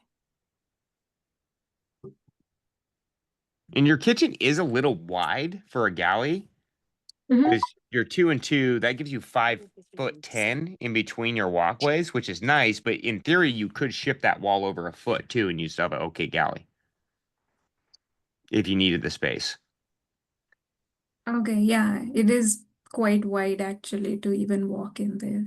Yeah, and so it's almost like a little too wide, which is not a bad thing, but it's you could bring that over too to shift around. But this would be kind of the starting point, and I give it to an as-built person and kind of have them. The good thing about that is you can give that to them and they'll modify it and tweak it a little bit too. So a lot of times I'm just trying to get them the rough plan first, and then it comes back to me and I tweak it again. Okay. This will require a whole like architectural review, right? Like the structural walls and stuff. Well, I don't know if we're taking out much structure though, because this isn't really moving. I don't think this is going to be a structural wall in here. Your load points are going to be a lot through this section. And as long if you can keep this line going across, that should be your main structure. But yeah, we will want to ask an architect on that. But if your load's being picked up across and then across this way, they can have the frame wall match up right with this to where it's not messy. Because I think this is your main load points here. Yeah, I think so. It's more moving 2x4 framing around. Okay. I liked your idea of putting is it called the peninsula, where it kind of hooks around and you can make a baby island or baby sitting area. I like that idea too. Yeah, I think if you keep this width on the dimension, I would throw that in there because it's just nice. People like to sit there, eat their, it's and you have the space and it won't make it cramped. Okay.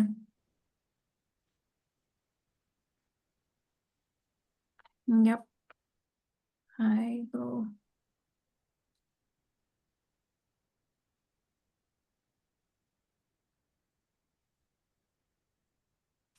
Okay.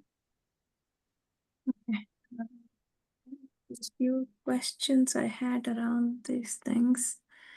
So I was actually thinking about only pulling mechanical permits for this because originally I wasn't actually thinking about moving things a lot. But yeah, I'll look into actually the whole permit for this. But if we only do mechanical permits, I just wanted to check like how does that actually work? Because like if I have to pull a plumbing permit for this, when I'm changing the whole, basically adding a whole bathroom in there, like do they ever ask like, hey, why didn't you like pull a building permit or something like that? They might. It depends on the city though and where you're at. There's definitely cities we pull electrical and plumbing permits, and we don't really pull building permits in because they just don't. That would be a question for the contractor that works in that area Okay. more, because if it's an all-in-one, they might want those things. Um, and if you look at your comps and they have smaller bedrooms and those things, from the ones I saw, they were pretty nice when we were looking at them, if I remember right. I don't And know if actually you have looked at the comps for this, or I don't know if you looked at the pictures of the comps that I posted on Facebook. yeah, it was in the Facebook group that I responded to, right? Because I think I Okay. responded and they go, "Oh, I see them," and then I put in a more feedback with the spec sheet. Okay, yeah. Yeah, I mean they were pretty normal layouts from what I remember. Yeah, they seem like the primary bedroom are pretty decent size, and then yeah, the secondary bedroom also seems like it is like a long bedroom too, just like this one, but it seems at least bigger in the picture. Yeah, because 8's pretty tight, is what It my is concern tight. is. Yeah. And so, I think get your feedback from your contractor because there's another way. If he doesn't move all those walls around, we could shift that kitchen down a foot too. Hmm. But we're still going to be tight though, is the issue. And when you're selling a 2-bedroom house, if one bedroom's not very usable to a lot of Mhm. people, it can cause a big objection. Yeah, But that's true. but look at the comp bedroom sizes and those things too, because if we're overthinking it, then we can tweak it all and kind of fit it inside the spaces. But there's a lot of weird jogs going on that I'm just trying to square out a little bit. Okay. Yeah, I'll check with the contractor on permitting. Uh, the other thing is, sorry, was somebody saying something?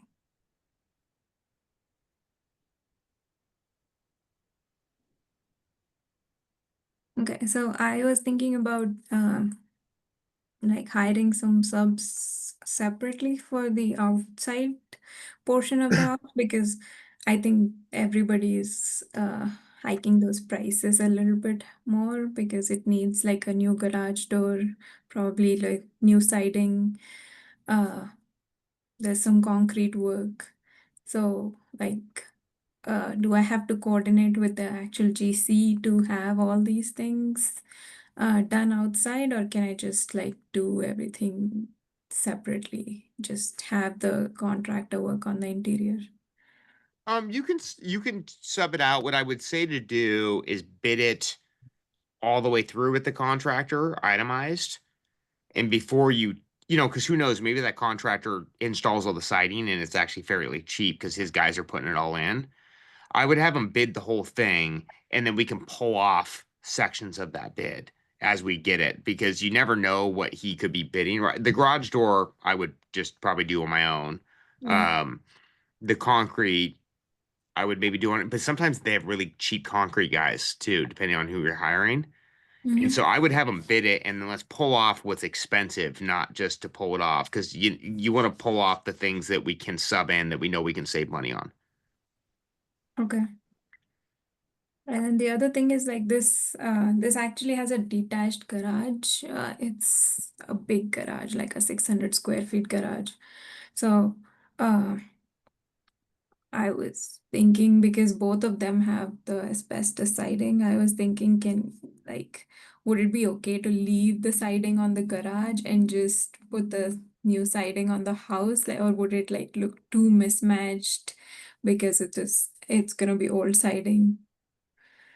I don't think that's the end of the world for that, but I would ask your broker too if they think it's gonna affect it. On a detached garage, typically you should be like, sometimes you can paint it like an accent color too. The house would be one, and then paint the garage like an accent because it's a detached garage too, right? Um, and you can kind of play into that a little bit, but I don't think you have to technically do that garage. Now, if depending on what your broker says on the comps, because what price point is this again? It's what? This is it's probably gonna be like 550, 560-ish ARV. Okay, which is kind of starter middle for that area. Yeah, but this zip code, the median home price is around 530. Okay, so yeah, so you're right in that sweet spot. So this in the oversized garage is a good thing in itself. Yes. Ask her if she thinks it's a big deal if they sell with it on. I think you could probably paint it and tie it together with the paint scheme of the house. Yeah, that's Like what. where maybe the garage goes the trim color or something like that. And so it, because they're two different colors, it kind of throws off. But I mean, there's been many houses where we resided the house but kept the old garage. Okay.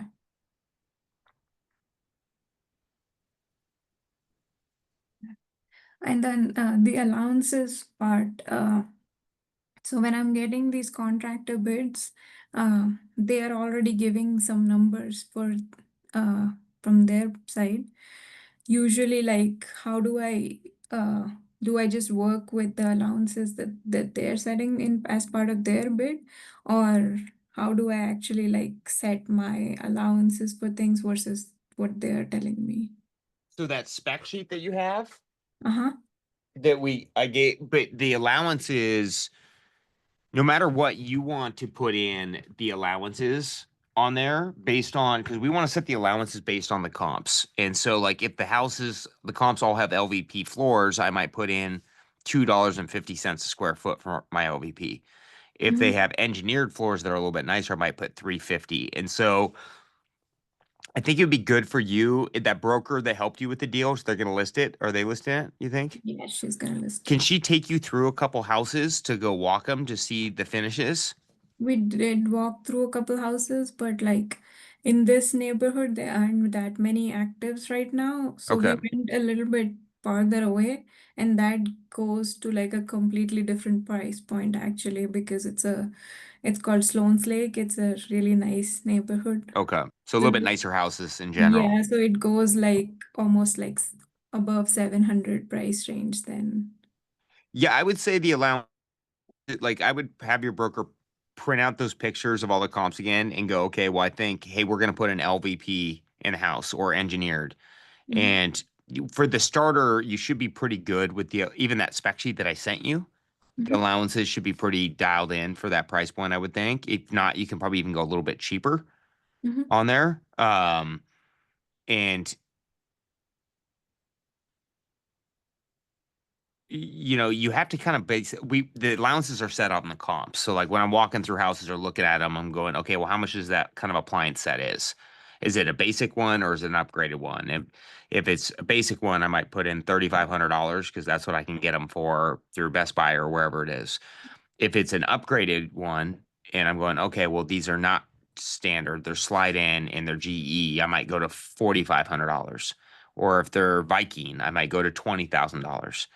And so we have to take the comps and copy those and kind of go through them.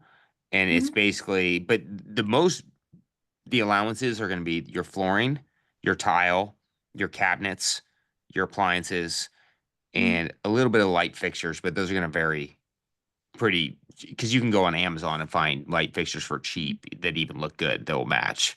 Um, and so I would focus more on those allowances than anything else. Um, but the good thing is that spec sheet I have that I just sent you that has all the pricing right in there for it.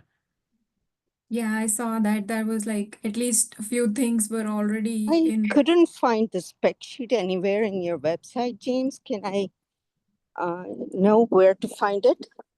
Yeah, it's in there's a bunch of them in the tools section, and then actually, if you put your pictures of your house in the Facebook page, I'll attach one of my personalized spec sheets to it. You guys, for Okay. anybody, if you guys have a project and you want my feedback, and I will just start grabbing spec sheets that I'm doing right now, but before and after, and I will go, hey, I would do this one, and it'll be all in there for you. All right. Thank you. Yeah, that spec sheet was really helpful actually. It was the flooring and stuff were already in the price range that I was looking at. And Yeah, and I grabbed it when I looked at your comps too a little bit. I was like, okay, well, I would probably do this if it was me, kind of in that range. yeah, so that was actually really helpful. So basically like go off of like what the comps has and not off of what contractors are telling me what the allowances should be. And then you guys, Amanda just posted the direct link in for landing page for Flip Specs. So if you click that, that will take you to different houses as well.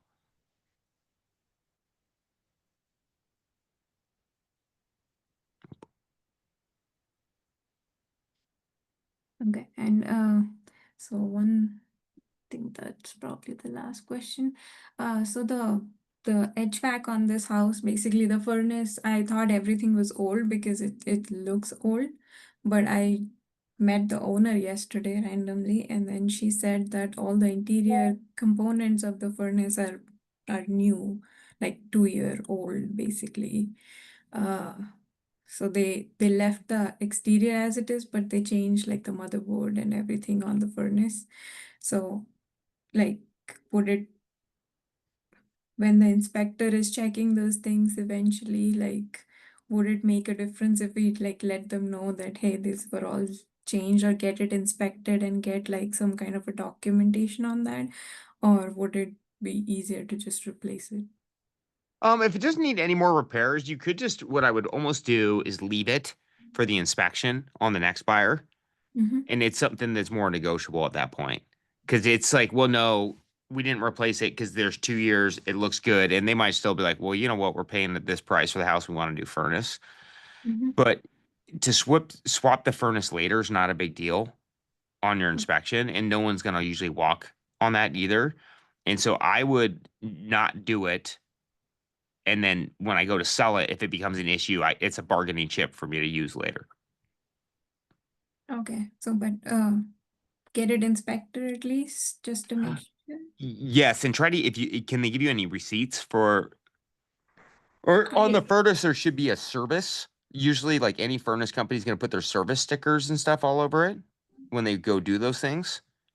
I did ask them for the paperwork for it, but because it's a wholesale deal, I didn't directly close with them. I closed with the wholesaler. It's like double closing, so I didn't actually get to see them again. So I don't It know. should be inside the furnace.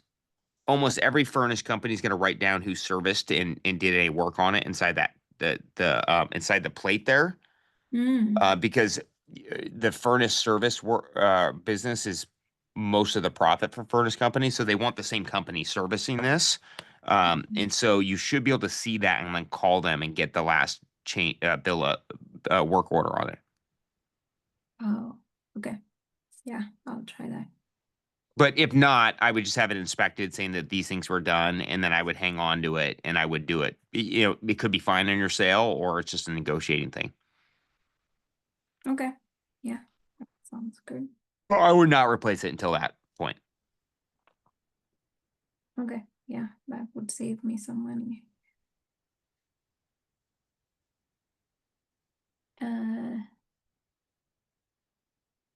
Yeah, that's all the questions I had. Thank you. Cool. Martin, sorry, dude. I know your hand's been up for a minute.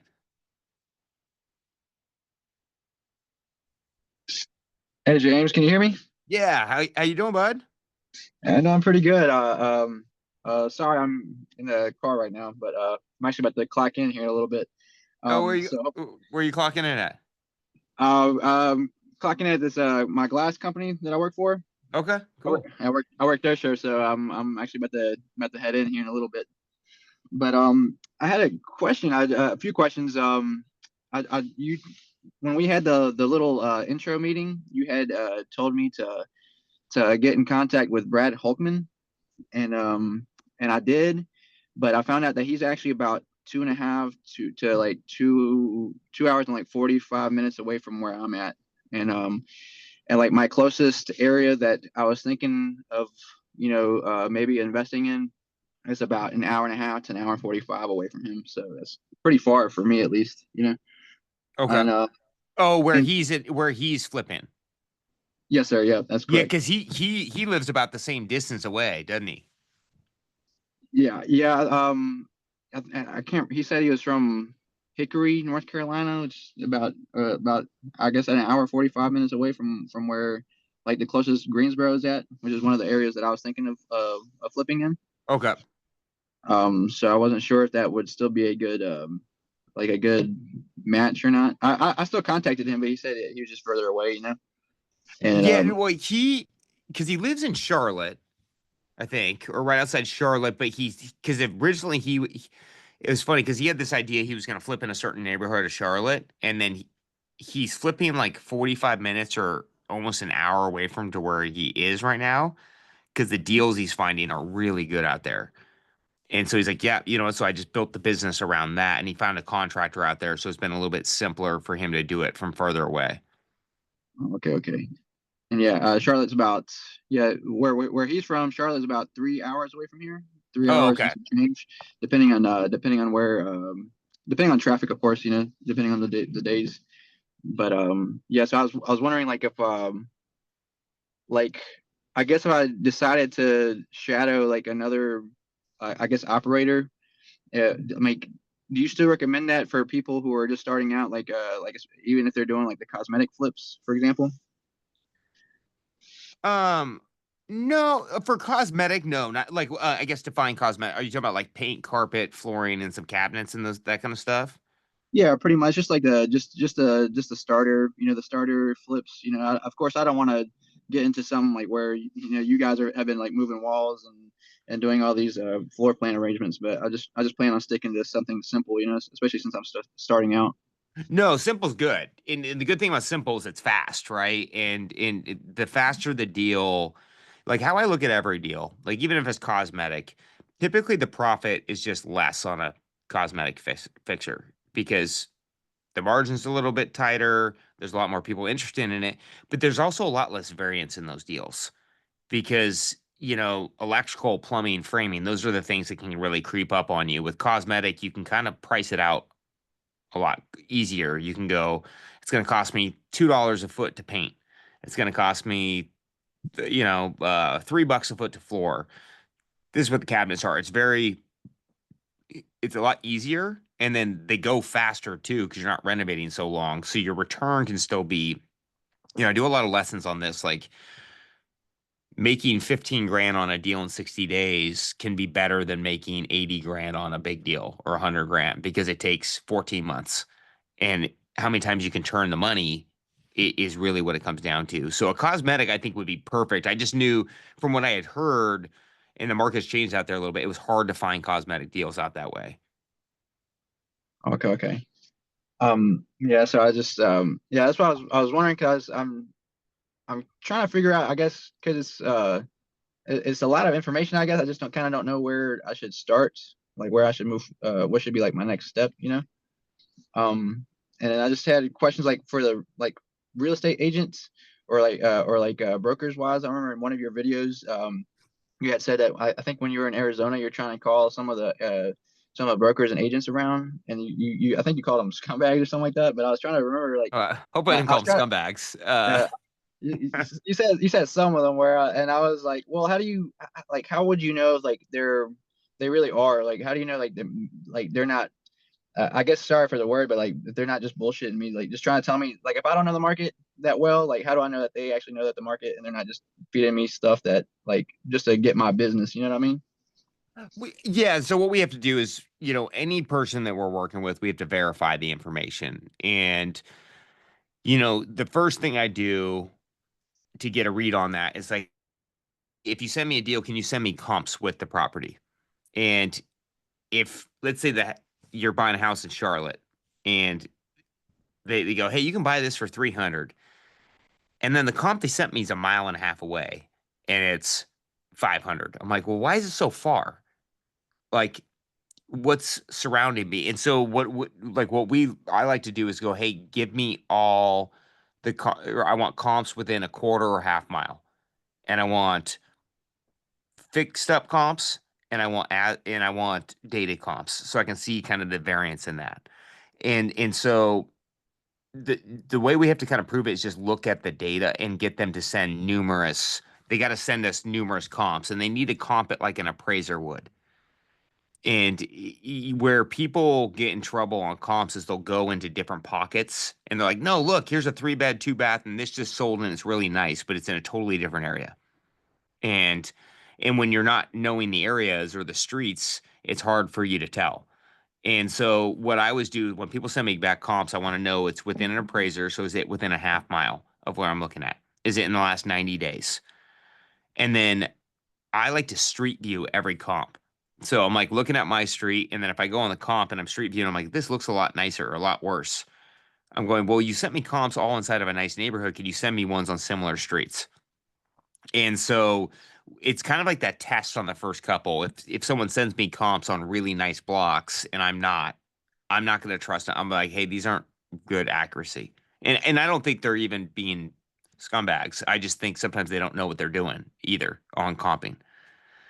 And so, you know, I think the first thing we want to do is have a broker send you a deal with some comps, and then we can pull it up and I'll be like, this is why I don't like this comp, or this is why I do like this comp, and this looks good. But the broker should send you a property, and they don't need to tell you the cost, but bullet points. Hey, the house needs new flooring, new cabinets, new bedrooms, new appliances, interior, exterior paint, and tile surrounds to get to this price point. And then here's the comps that prove it. And so that's what we want to see out of them. Does that make sense? Yes, sir. Yes. And they don't need to give a budget. They just need to say, hey, this is what I would do to it to get it to this new value. And then what we can do is then we can check the comp and go, okay, well, how close is it? How, and if it's really far away and it's in a much better neighborhood, I'm not going to take that person very seriously going forward. in that first deal. And so if you bring one in, we can kind of look at that and I'll be like, this is why I like this is why I don't like this, or I think they did a good job with these things. But there's no true way. That's why we have to find that person that we can trust. Okay. And as far as like let's say the underwriting, which also, by the way, on one of I think the last underwriting videos you had that uploaded, you had said that you had another 2-hour video underwriting session, and you had posted it in the comments, but like the ones that are already recorded, you can't access the comments on the ones that are recorded already, like that you weren't able to hop on. So I was wondering if it's possible to get that video. Yes, I'm gonna post it right now. I was referencing one on YouTube, right? I think so. You said it was just a 2-hour long video, and I know you have one that's like 45 minutes, and you have another one that's around the same time. So I wasn't sure if that was it or not. Since you had said it was 2 hours.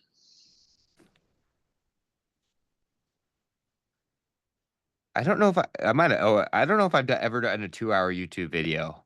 That this is a pretty in-depth one that I just posted right there. Is that the one you're talking about?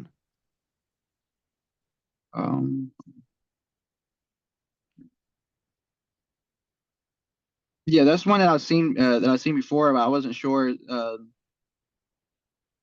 I've seen before. But like I said, or maybe I may have heard you wrong, or maybe I just got it mixed up. But on the most recent copying video, you had said that it was about 2 hours long in depth. So that's why I was trying to figure out if that was that one, since this one's about 37 minutes, 40 minutes long. Oh, you know what? I think I might have been talking about in the Project Flip. I have a whole chapter on underwriting. So the underwriting section of Project Flip is about it's a longer section for sure. It's like 90 minutes in there. And then in the wholesaling, you guys, all the courses, underwriting's always a principle to most of them, because like if you're a flipper, we got to underwrite it. If you're a wholesaler, you got to be able to underwrite it. And so there's an underwriting section in the flipping and the wholesaling courses. And that will be a good 2 to 3. That's going to be about 2 hours of just step-by-step underwriting principles as well. And then actually in the hard money lending course, it talks about underwriting too, because you guys, underwriting is across all the businesses. We got to be able to verify the information. Good night, Alicia. So I just posted another one for you too. Did you look at the Project Flip underwriting section? The Project Flip, yes, I think it's number 4 or 5, correct? Something around there. Yeah, I think it's 4. Yeah, but I think it's 4 on that one. And what specifically other questions do you have about underwriting? One of the, I guess the major ones is just like how do you know that you're on, like how do you know that your underwriting is actually good? Like how do you fact check that, I guess, or how do you know that you're doing it correctly, I like it. I will make one. So next deal someone sends me, I am going to just check their facts on a YouTube video. How about that? Okay. I don't have a video about that yet. So deal checking. Okay. Yeah, because I was wondering, like you said to like maybe the broker or the agent could underwrite, but then I was wondering, like how do you know that they also know that they're good at doing the underwriting process, So I was kind of figuring out how do you actually check that, like check after yourself, make sure that you're actually at least like ballpark in the area.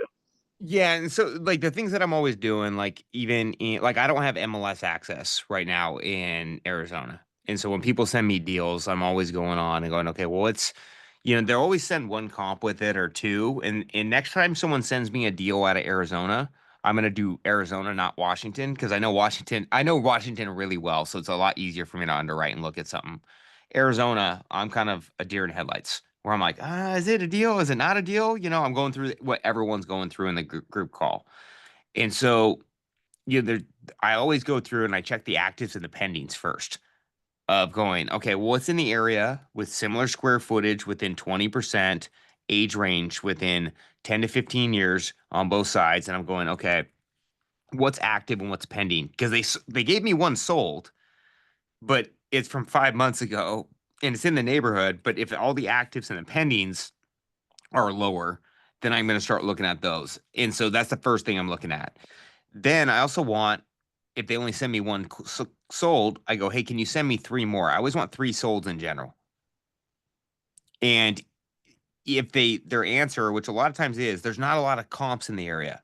Okay, well, send me 3 homes that are similar houses anyway. So like, even if they're not at the price that you're saying it's worth, send me because there is 3 sales in the area, no matter what. Because then I can look at, let's say they tell me it's worth 500 grand and they have one comp at 500. Well, sell me the stuff that's at 450 so I can look at that too. Because I want to go, okay, well, why is it selling at 450? Oh, it's got older cabinets, it's got older floors, or it doesn't have a primary bath. And I can kind of make those adjustments because I want to look at that data anyways. And so, always have them send you 3 solds and 2 pendings. And then I always want 2 actives too, that would be competition. Now, from there, we can start looking at it and breaking it down. And then based on what I'm seeing in that category, it's going to tell me how valid that sold comp was right there.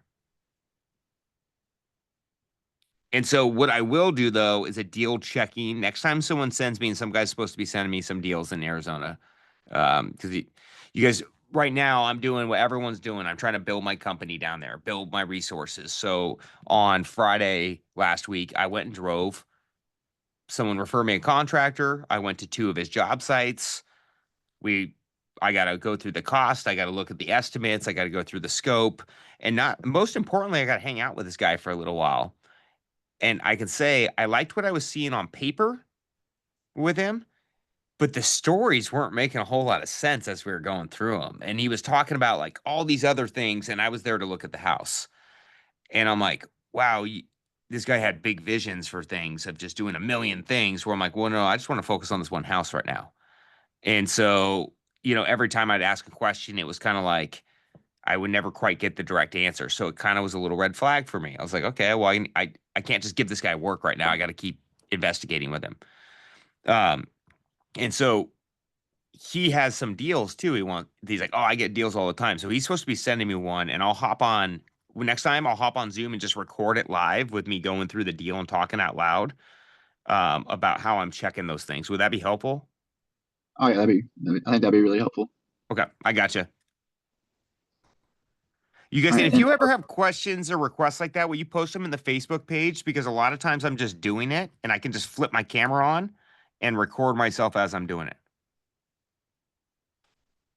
Okay. And then I guess the last question for now is so let's say I'm trying to look for cosmetic flips, or I'm trying to get into it, but let's say I don't have a lot of money. How would I, like, and I know you said that you should flippers need to or operators need to build their resume, but how would I do that to be able to maybe get somebody to a private money lender, or somebody to actually get a good amount of money, or help with the loan, I guess, or you know what I mean? I don't know how to explain it. Yeah. No. How do you raise more capital so someone feels comfortable? Yeah, and for someone who's actually just brand new, I don't have a resume. I haven't worked with any operators or anything, so I just I don't have anything to really show them, other than of course just being able to show them the comps and the underwriting, Yeah, because what they would need to do is believe in your plan, not just the deal, right? Mm-hmm. So I'm taking some other notes because now you're giving me some other ideas of some stuff I want to make for you guys. So I will tell you, what would I look for? That's kind of, I think, I was going to, if I was going to go ask me for money right now on a deal, and I do deals with experienced operators, I do deals with new operators, and for me, it's not, for example, the contractor that I went and walked through. I wasn't talking about hiring him. I was talking about funding him on some flips. So he was going to run the project, and he hadn't bought many flips. He's ran a lot of job sites, but he's never really bought any, and he doesn't have a whole lot of cash.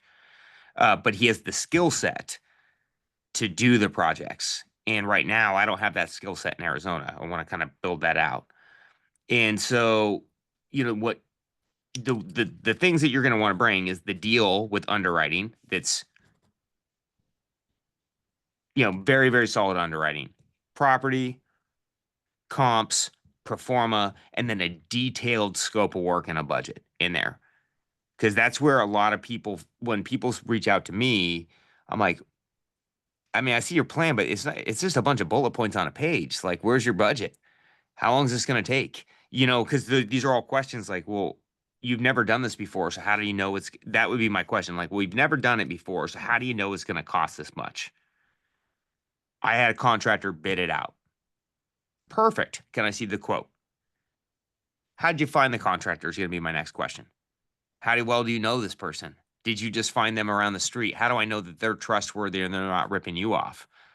And so what I want you to focus on right now, and if it's lack of capital for anybody on the call, it's resource. How can you partner up, or what I want you to find first is your general contractor that can be your partner and dependable resource. Like Brad found that for the reason I said Brad, because he found a contractor, and the reason he's buying where he's buying is because the contractor's good. He's getting the budget. He's getting things done. And so he's buying where that guy is dependable and he's trustworthy. So which general contractors do you know right now, or do you know any right now?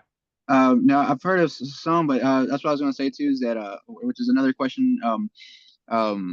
That's like, I guess all the properties that I tried to permit track, it's like none of them are pulling any. No one's pulling permits? No one's pulling permits. I'm even looking for some of the ones that even say they say on the description that, brand new deck, for example, or just constructed, and I don't see nothing, or recently rewired, and I try to pull it and I don't get anything back. And have you tried pulling the keyword fully permitted? Fully no, for like on the permit tracking? Oh no. So are you pulling your permit tracking from flipped houses? Yeah, yes, sir. Yep. Okay, so on the flipped houses in the remarks, do you have a broker yet down there either? No, I do not. No. Okay. All right. First people we got to get are, we got to find a broker and a title rep. And the broker will have the title rep typically for you. And so I want you to call, out of all those flip properties you saw, is there a couple different brokers that you saw selling a couple of the same types of properties? Like they sold a few flips.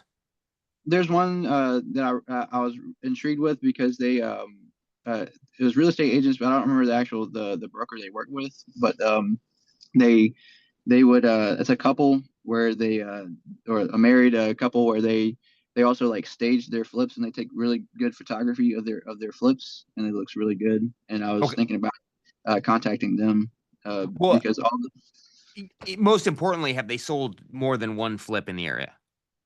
Yes, most of the flips, like at least in my area, I haven't. I've checked other areas, but at least like in my backyard, at least they have a lot of them are the ones that are flips. I could tell that is them from their pictures and stuff, and I look on the actual listing, and it lists them out. Yeah. Oh, they're the listing broker on those. They're the ones that worked on it. I'm still getting kind of like I'm still kind of learning the listing and the buyer's agent, all that stuff. I'm trying to learn everything. Oh yeah, no. So the listing broker typically be the one you'll see them up front more than the selling broker, and the selling broker is actually the buying broker, is what they call it. And so we want to find the listing brokers, the ones selling the properties that have done more than 2 flips in the area, because that's going to be our first broker that we want to reach out to. And so that husband and wife team, you said they've sold a few renovated houses? Yes. They've probably about like 5 or 6 that I've seen at least that were like recently. Okay. I want you to call them. And I Okay. want you to call them and say you are an investor in the area.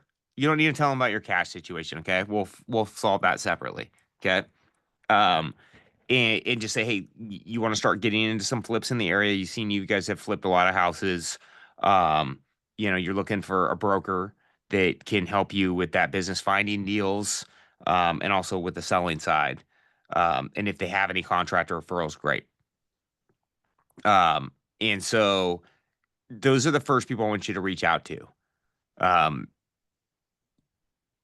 When you go meet with them and you talk to them, just say, hey, look, this is what I'm trying to do. I'm getting going in the area.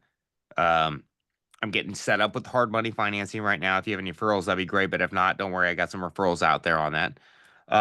And this is kind of a new area for me. So I need to get some contractors. I'm out meeting with them. If you have any referrals, that'd be great. But I'm really looking for a broker that can help me find deals and sell them for me, right? Because that's going to tell them, hey, this is a client for me. And, ask them if you can see a couple of their last deals. Like, hey, so the last couple projects you work on, can you just tell me what the purchase price, the fix up, and the resale was? And then I can kind of look at the numbers and run it through and see if this is a good fit or not. And they're going to provide you with that. And then the next thing we want to do is, hey, I'm trying to build up my construction team. If you have any referrals, that'd be great. If not, hey, can you pull me every home that's sold in a 3-mile radius that has in the description permitted? Because brokers will put fully permitted in their listing description if permit's been pulled. And then that will pull you all the properties that had permits pulled on them. Does that make sense? Yes, sir, it does. Yeah. Okay. So, if we can do that on the second call too, but the first thing I want you to do is call them, say, hey, you're going to start flipping in the area. You're out there, you're building your broker team and your contractors out right now. You're getting qualified with hard money lenders and you're trying to do a deal in the next couple months, or I would say in the next 90 days. You're getting ramped to go. And that you'd love to go meet with them, talk to them about the deals that they do, you can show them some case studies, and then let's get that information. Because it sounds like those could be a good fit for what you're looking for. Okay. And as far as the I know you said that you could like another helpful thing would be like to find contractors would be going to like the title companies and like asking them. So like, is there like how do you approach them? Like, is there a way that you're supposed to without looking bad, or do they just give you that information just to give it to you, or? Well, they're not going to give you the contractors. What they're going to do, what you want to ask the title company for, is any homes that were bought and sold within a 16-month period in the area, because they have all this data, and to pull you a list of those properties. That's going to usually tell you that those are flipped homes. And then that's going to give us a bunch of addresses to work off with to go look in the city to see if we can find the permits for them. But they won't have the contractor information, but they'll have properties that were renovated and sold. And that gives us our first list to work with. And another thing I want you to do in the meantime, Martin, is you can ask that same title rep, hey, can you give me a list of properties that sold in the last 30 days for cash or hard money in this area? They're going to provide you with a list of, depending on how big the area is, maybe it's like 30 or 40. We're going to go drive those properties and see what contractors are working on. Well, that's I guess it's also my backyard, like where I'm at. It's only about, I feel like maybe at first it wouldn't be bad to start off in, because at least I could just get my feet wet. But our population it's a pretty small county. It's pretty like rural, but it's only about 50,000 people here, maybe less than that. And some of the other places like Greensboro or Roanoke, which is about an hour away, they're about 100,000 to 300,000 people there. And as far from what I've seen, if I did it right, like on going through the Zillow and kind of seeing out the averages, Greensboro is probably the hottest market right now. It's only about 2.3 months on market for the most part. And where I'm at in my backyard is about 3.5 months, a little more, but and then the rehab is a little high too, about 4 to 5 months or so on average. But so I wasn't sure if I should start in the hotter market or if I should start in my backyard at least. I think you could look at both. I don't know if it's a matter of hot in it. It's about volume and who we can find there too. So sometimes the rural areas can be hard to find the contractors and everything. I mean, the good news is once you find the guy, there's probably only going to be in a smaller market. There's only going to be a handful of good flip contractors there. Whereas Greensboro, and I do know it because I talked about Greensboro on Bigger Pockets like a year and a half ago. I think it's got really good metrics for growth. And yeah, it grew 6.2% last year in value. And so the median home price went up 6.2, which is a lot because it was pretty. That's why I really like Greensboro, because then I saw something that Dave Meyer had posted on his channel, and it showed like a bunch of cities that were actually like some of the hardest markets and it gave out all the data, and Greensboro was actually one of them, and I was like, oh, okay, that's cool, because Greensboro is like just an hour away, Yeah, and it's got a high quality living there too. And so but I mean, are you okay going an hour out? Yeah, an hour out, that's I'm okay with that. Okay. I mean, Greensboro is going to be a good, honestly, to attract money too, being in a little bit bigger city is going to be easier too. And so I think we focus on Greensboro because we're going to get a lot more data and information there. Especially if you're okay with it. That's what I'm looking at right now in Greensboro. Yeah, it's actually one of the hotter flip markets right now. And the good thing is too, you don't have to have a ton of cash to do those deals. You're gonna have to raise like 40, 50 grand to do that deal at most. And so it's a lot easier money to ask for. But our priority right now, if you're lack of capital and lack of experience, is we got to have the right construction partner. And so, let's track flipped homes in Greensboro, get a list of all the flipped homes. We want to cross-reference the permits. And then worst case too, driving for dollars does work, where it's like, okay, well, I'm going to go drive these houses that were just bought by flippers. And I'm going to see what contractors are working there. I'm going to go meet with them, see them, get their information. And then you can track to see how long it took them to finish it too. Because if you have a good, dependable contracting source and team, that's where someone like me will fund you, because I'm going, okay, well, they got the operations down. And so we got to build your strength, and your strength's going to be right now focus on the construction side, because that's the hardest for people. That will help us attract money. Okay, that makes sense. Yeah. And so let's first things first, call those brokers, and then we got to track contractors. Once we get the team, then it's going to be a lot easier to go find the deal and package it up and talk about how do we go get the money. Okay. Awesome. Yeah, I'm gonna have to look a little more into it, because the married couple, they're from where I'm from, so I'd have to do some more digging for Greensboro. But yeah. Investor. So one thing you can do is see who has sold flip properties and see what title insurance company, because on their listings it will tell who the title company is. And then that's a great person to get title, and you call that title rep, because they're working with flippers already in that market. That's who we want to find. Okay. And then I'm trying to see in Greensboro meetup groups too. Yeah, that's the other thing about over here is that there's I guess since it's a small town, there's nothing over here, at least for like little meetup groups or investor groups. Yeah, you got one in Greensboro tomorrow. At 8 p.m. tomorrow. There's Greensboro, North Carolina Real Estate Investors and Entrepreneurs Meetup. And so that's a good place because that title rep will usually be there. And then other investors like who are there that say, hey, what title rep are you using out here? That's who we want to find because then they'll be able to start. That title rep can point you to the right brokers. They can get you these list of properties. Okay, awesome. And you guys, we are going to bring on Fidelity National Title, who I use. And we're going to have one of the reps come on, talk about title reps, how to contact, who to reach out to, and what to look for. So that's going to be a speaker on one of these next Tuesday calls. I'm getting that scheduled in because the title reps are the most underutilized people in this business.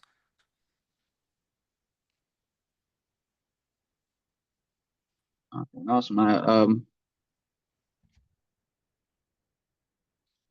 The small town is Martinsville, Virginia. So I'm replying to a comment. Martinsville, Virginia. It's about 30 minutes away from the North Carolina border, so we're down pretty south at least. And it's about an hour away from Roanoke, Virginia. I'm not sure if you guys ever heard of that either. Oh, Okay, man. so Amanda, you got a property in Gal? Yeah, I have a property in Galax. Galax. I have a fourplex in Galax, Virginia, just north of North Carolina, my North Carolina properties. Galax is about an hour and a half away from me as well. Cool market. I if it wasn't so far, I would keep investing out there.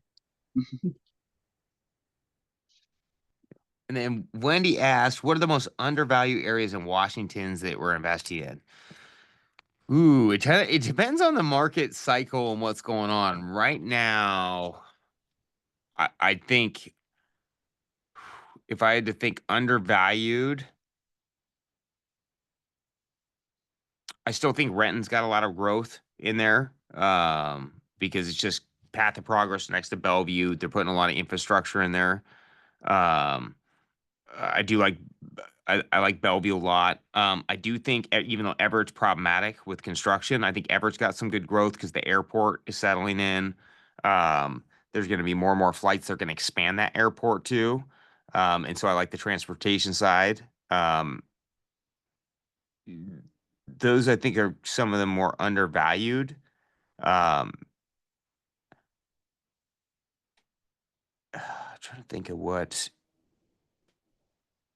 I mean, White Center is still good on bigger lots. Those are definitely good areas. I mean, the cool thing about like Seattle or expensive markets is you can create value in good neighborhoods. And so, I think honestly, all the good neighborhoods, things that are undervalued are just fixers. I mean, there's some really good buys out there on fixer properties. I'm trying to think growth wise.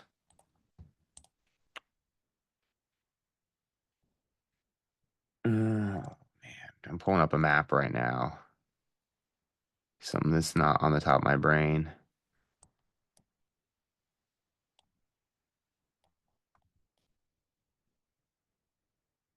I still like Renton. I think Renton is still my favorite neighborhood to buy for growth.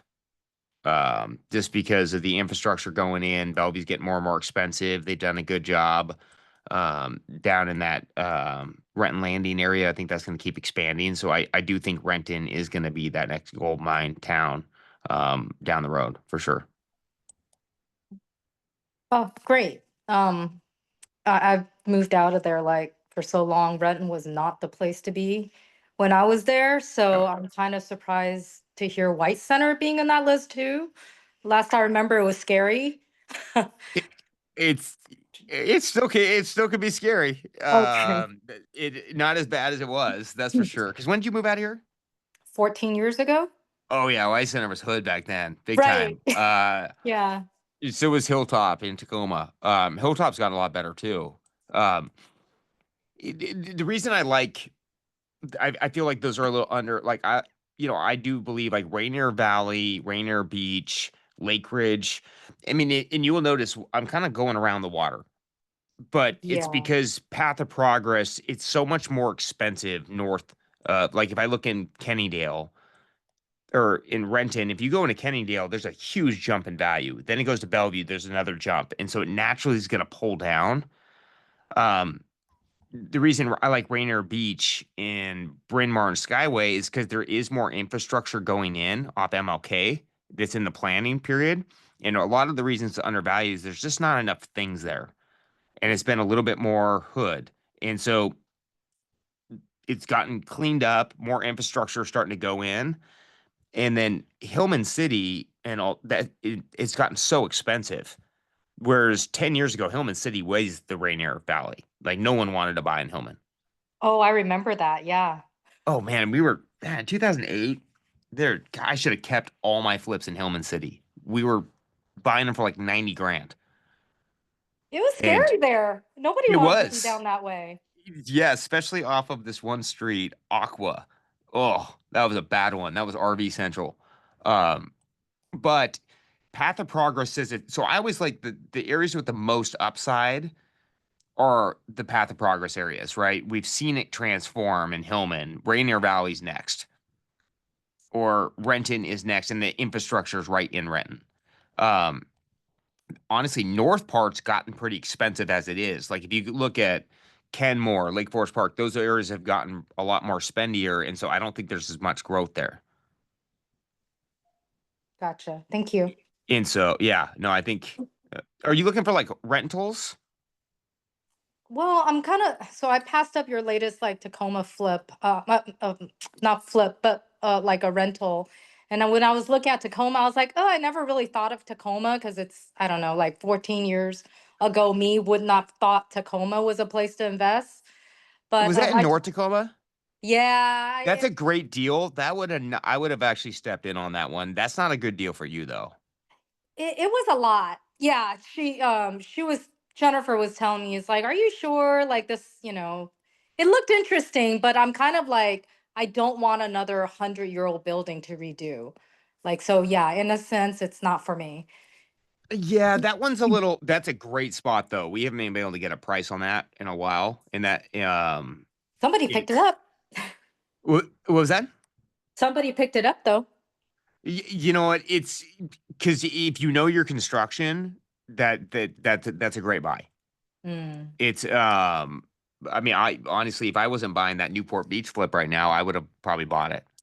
Because that is that area in general, if you can pick up a rental in that zone, that's a great spot to be. Tacoma though, I also have felt has gone backwards a little bit. Really? Since pandemic, it was doing really well. It was a trendy neighborhood where everyone was kind of moving there before the pandemic because they could get, the trains, the community stations coming in. And then I will say the pandemic took Tacoma backwards a little bit with crime. And it's not, and I own stuff in Tacoma, so I like Tacoma. I mean, I do still think parts of Hilltop have came down in price again where it would make more sense for me to look at it again. It got really expensive for a second. And so I don't, if I was going to be in Tacoma though, I'd want to be in that north end up that way. Yeah, the only downside to that one was it's really, really close to the hospital and it's a trauma center. Yep. So then I do worry that like, oh, the ambulances coming in and out might be problematic because you were saying like right now, you don't want to buy anywhere that's like got these little red flags, right? Like, oh, busy streets or whatever. And I would say that's also a little bit more for flipping like that. Being next to the hospital, I think is kind of a benefit because a lot of the good tenants in there are healthcare. Yeah, that one would have been a like buy and like a burr, right? Like buy, renovate, and then rent and get Yes. money out. But yeah, I guess I took a little too long to kind of analyze that one. Yeah, I would, that's a little bit bigger of a project. Honestly, Yeah. if you were like, I really want to buy, I would have drove down there and looked at it myself. Yeah. Because that one had some foundation stuff, and Tacoma can be a little tricky about how you permit down there. Okay. I did, that was a good buy though, for sure. When you're out of state buying without having like an operator partner, I think you could buy something a little cleaner, like 1950s or newer. Yes. That's kind of what I told Jennifer I'd be looking for, something newer. Yeah. Yeah, I think that's a better call. The 20s get really tough. You know, like you're in San Francisco, they got some old buildings there. Yeah. And they're just harder to renovate. And I mean, that's why we flip so many because no one else wants to do them. So that was a good buy, though. I do like that area as far as holds go. I mean, I do like University Place. I like Rustin. I was trying to think of like where do I see the next big value pop, and I would Yeah. say like over a 5-10 year basis, Rainier Beach, Lake Ridge, Renton, that whole area, because it's the only grime left around the lake. Okay. And the reason I like Rainier Beach and kind of Skyway is because they're on big lots a lot of times, and the zoning is going to become more and more friendly to where the dirt, you know, maybe is not worth a ton today, but it's going to be worth some money down the road. Gotcha. I still like Delridge. Well, that's kind of White Center. That's why I like that. It's like because Delridge got really expensive too, and so I mean, honestly, I think White Center is expensive for what it was, but now it's I do like that zone. I like Burien too. Downtown Burien's good. Wow. Okay. You know, because the other areas are just they're already priced out. Okay. Yeah. But you know, for you, if I was looking, I would say actually Central Seattle and go 1950s value add. That's where you're gonna find some good opportunity. And I would stick to like Ballard, Magnolia, Fremont, Queen Anne, just because your tenant Okay. quality is a lot better. Okay. I would Gotcha. probably stay out of the CD, to be honest. Okay. Did you end up picking up that? There's another unit I sent to Jennifer. It's actually a single family. It's got like some oil stains in the basement. It's like a real fixer for like 500 some K. Do you remember what the address was? Let me take a look. I'll take a look. It was like, Was it a flip deal? yeah, it was. And it was like one of those probate or trust sales. I think that They- one got bid way up. Oh, really? Okay, I never followed up. I was like, for sure, if James is looking at this, he would have gotten it. You know, the hard part is I was talking to my team about this morning was you guys don't just track the cheap stuff because everybody's tracking the cheap stuff, so it gets bid up. I like targeting the stuff that's been a little stale on market that's beat up. I see. Because we can usually get a pretty good buy at. I remember an oil stain, and I remember I told them Yeah. we couldn't, and they wouldn't allow for an oil inspection if I want to. Yes. So Is it's this the one in Finney? Yes, I think this is the one in Finney. I did get it. I walked it and I had them come out for oil. Which address? It's 329 North 72nd Street. Is that it, Amanda? North. Can you say the street name one more time? 329 North 72nd Street? Yeah. That one ended up Yeah. going pending for over 600. My offer was 617. I capped it there. Yeah. Oh, but you did not write it or get it. No. Yeah, oil. I like that everybody's on this. That just made me so happy that everyone is crunching. Yes, this. I remember they called me about this. I was a pretty hard. Like, if we can't figure out the oil, then don't mess with it. It's just not worth it. Yeah, the tank wasn't under there, and they allegedly it was just residue, but it didn't. That was it. But it was a cool one. Oh yeah, definitely it was beat up. This broker can be a little difficult to buy from too. So it went. I would not have paid over 600 for that though. That's I don't know if that was a good call. Or 617. Good house though. So cute. Yeah, that's the problem is when it's that cheap, I everybody's know. looking at it. I was just hoping that it's such short days on market that if you could get in, sniper in a little offer quick because we kind of broke she's in not at that night. kind of broker though. I know her real well. We go way back. I used to buy all her deals when no one would buy deals in 2008. Send her some flowers, Jimmy. You know what? She's not. Get back on her good She's side. not the friendliest. Oh, you know who used to be her business partner? No. Mark Shimali in her office. Oh, Yeah, he's like, I couldn't work with her anymore, so he quit. that's funny. Yeah, but you know what? She's got a good business, and that's her business. But yeah, yeah, that is a good house. Good snag. Great buy. I like that Raleigh piped right into. He looked at it. This is great. We had 3 people all in this deal. Raleigh, what'd you go do What do you mean? Like right now? on your offer on this one? Oh, I super lowballed it. I offered 450. Oh, there you go. Yeah, I knew I wasn't gonna get it, but it was one of those where like if I get it at that number, I'll do it. I mean, this house has some major structural issues going on. It That's was why I offered so so low. straight though. It was still so straight, Oh no, surprisingly. look, Amanda, the amount of rot that's going on in this top I know, section here. I know, but walking it and you're like, I don't know, the floor plan seemed really easy, and you're like, you're taking houses down to this anyways right now when you do full. Like Yeah, if you walk this my is a little bit Palatine different house here right what I'm now, looking Jimmy, at. Your whole sill plate on the top is toast. and I looked at that. That's not a that's a different thing at that point. Raleigh, will you back me up on this? Amanda doesn't ever like to listen to me. I do listen to you all the time, Jimmy, and I talked to Raleigh about it. Raleigh's about to block my calls. No, I love our calls, Amanda. It's yeah, this one so everyone can see. Yeah, this is what it's definitely fixable. It just can trigger a lot of different things. Yeah, I mean, and I granted, I'm not afraid of that stuff. I mean, we did plenty of these. It just this could have got a little tricky with the.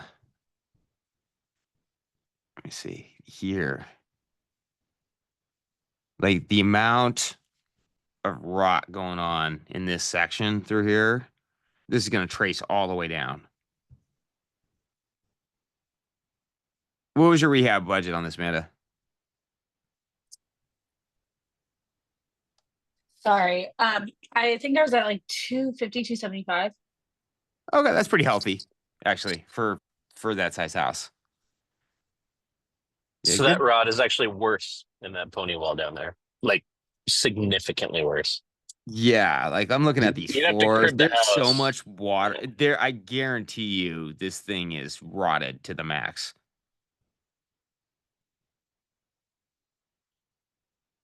But good looking house. Very good looking house.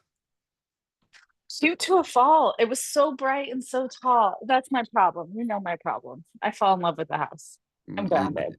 Yeah, don't do that. Every time I've done that, it's never worked out well. Let's see.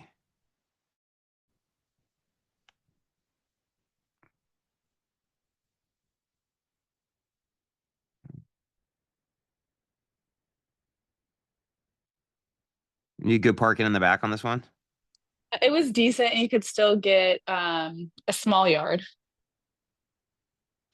You know me, I like to keep them a half mile apart. Yes. Yeah. Right now, I think the play is focused on larger houses, though. It appeals to the masses. People that don't have any kind of space objection. But yeah, good house. Good call, Wendy. It's just this one, I wouldn't recommend. This is where you'd want to partner with somebody on this deal. Yeah, I know. It was just so tempting. I kind of was like Amanda. I kind of fell in love with it. I was like, ooh, I could see, yeah, I We should know. have Oh, a secret group chat to make sure we're not the ones bidding up against each other. That's called coercion. You're not supposed to do that. I think it's collusion. But Collusion. close. Yeah, collusion is something else. Yeah, this is not if it's a casual, like, hey, are you looking at I'm this? almost 4 hours deep into this call, so my brain's starting whoops. to not work. Yeah, no, and if it's just friends talking to each other, no big deal, right? But Right. yeah. No, it's definitely a good looking house. I like the house. This is a can of worms house, though. This is gonna go all sideways. But I mean, one thing, Wendy, the reason this wouldn't be the end of the wait, maybe it wouldn't be the worst project for you is because it's so beat up. You could actually hire a pretty good, legit contractor for this, and they'd be able to hammer on it. Yeah. But Wendy, we need to talk Raleigh into growing his teams, just as a side note. oh my god, you guys! I would I'm love grounded. to I'm do I kidding. something. fully I've stopped endorse talking. Raleigh. Anybody who wants to invest in Raleigh, I Is he a fully endorse GC? it. But don't overload Raleigh's plate, guys. Is Raleigh a full GC? Is that why you're saying this? Yes, Uh, he is. Oh. I'm a licensed GC, but not for the public. He's I Oh. just service my own flips with my license. Gotcha. Raleigh's an operator, is what he is. Gotcha. He will general. He'll work with different. He just runs shop and he does a really good job at it. Gotcha. Yes, Jeff. Yeah, it's but this is Okay. you know what? I don't like that breaking that concrete up front either, Amanda, in the wall. Yeah, the neighbors had an interesting brace on it that I thought was an interesting solve, but to your point, good thing we didn't get it. We found something cuter and I'm grounded anyways, so Yeah, it's no. So Wendy, are you trying to Well, what? mhm. Are you trying to buy rentals or flips or are you trying to see value? What's your goal? Well, okay, for the sake of like, making use of what I'm learning here, I would like to do one flip this year. Okay. And for reasons that I've just recently learned, like I remember I was talking to you about like hard money and notes and stuff like that. I've Yes. decided I want to do that via my retirement accounts for Yep. tax reasons because yeah. So I'm going to re-listen to a conversation that like one of your attorneys who like was on like a few months ago who taught people how to like set up and invest through your retirement accounts. So I'm gonna like work through that so that I could like do the hard money or buying notes and whatever through that someday. But so then now I'm kind of like, okay, I need to just redirect and like just buy my one flip this year. I really need to do something with this. So Yeah. that's my goal. That's just so I started looking. All right, let's find you something a little cleaner too than that one. Because that's Yeah. and that's a good idea with your hard money, like going through your 401k or self-directed IRA. You're not going to pay all the tax on it. Just make Dude, sure. it killed me this year. Like Oh, I literally the day that Amanda sent me the contract, I had to write a check that was like the size of a house. I was so sad. Like I'm like I got into real estate partly to like kind of get some tax benefits and I'm getting none of it. I have paid the tax man a lot of money, even with buying a lot of real estate and cost segging and doing those things. It's Yeah, so I'm like I'm not doing something right. well, yeah. Some people say that people are like, oh, you're not doing it right, James. I'm like, well, maybe I'm just making a lot more money than you. Well, And yeah. it's so it you, I truly believe if you want to have a balanced income, you're going to pay taxes. Like the guys that made a ton of money that now all basically they have so much money they just do everything in their investment accounts. That's kind of what we want to get to, right? But even I mean, we own a lot of rentals, we have cost segregation, we have write-offs. I still pay a lot in taxes. Really? And oh yeah. You have your own companies. Like I thought that's like the whole like I thought you'd be like really be able to game like, you want to be what is the word? I don't want to like not pay my taxes, but I also am just like feeling super screwed. Like Oh, I'm in that, every you know what every I year mean? I'm at least 500. It's so painful. I'm like, I could be investing that. Like, I don't know. You Yes, know what I there's mean. wait, because when you're making high growth, like flipping, developing, hard money lending, and then different income streams of businesses, they're just all high tax. And then even with the Yeah. cost segregations, all these things, we hammer on it, it's just not enough. And Gotcha. and so, but you know, there's also, I think, a choice that I made that why I'm paying taxes is I could have, instead of putting it all in hard money, I could have put in a lot of rentals to get more depreciation. But in Right. bad times, I like having that nest egg of hard money. And so, and now the hard money compounds on itself, so I pay taxes on that too. And so, but yes, Awesome. e- e- but there's definitely ways that you can work around it. Doing it in your 401k is a great call. Just don't do any. You have to buy notes and debt. Don't do equity.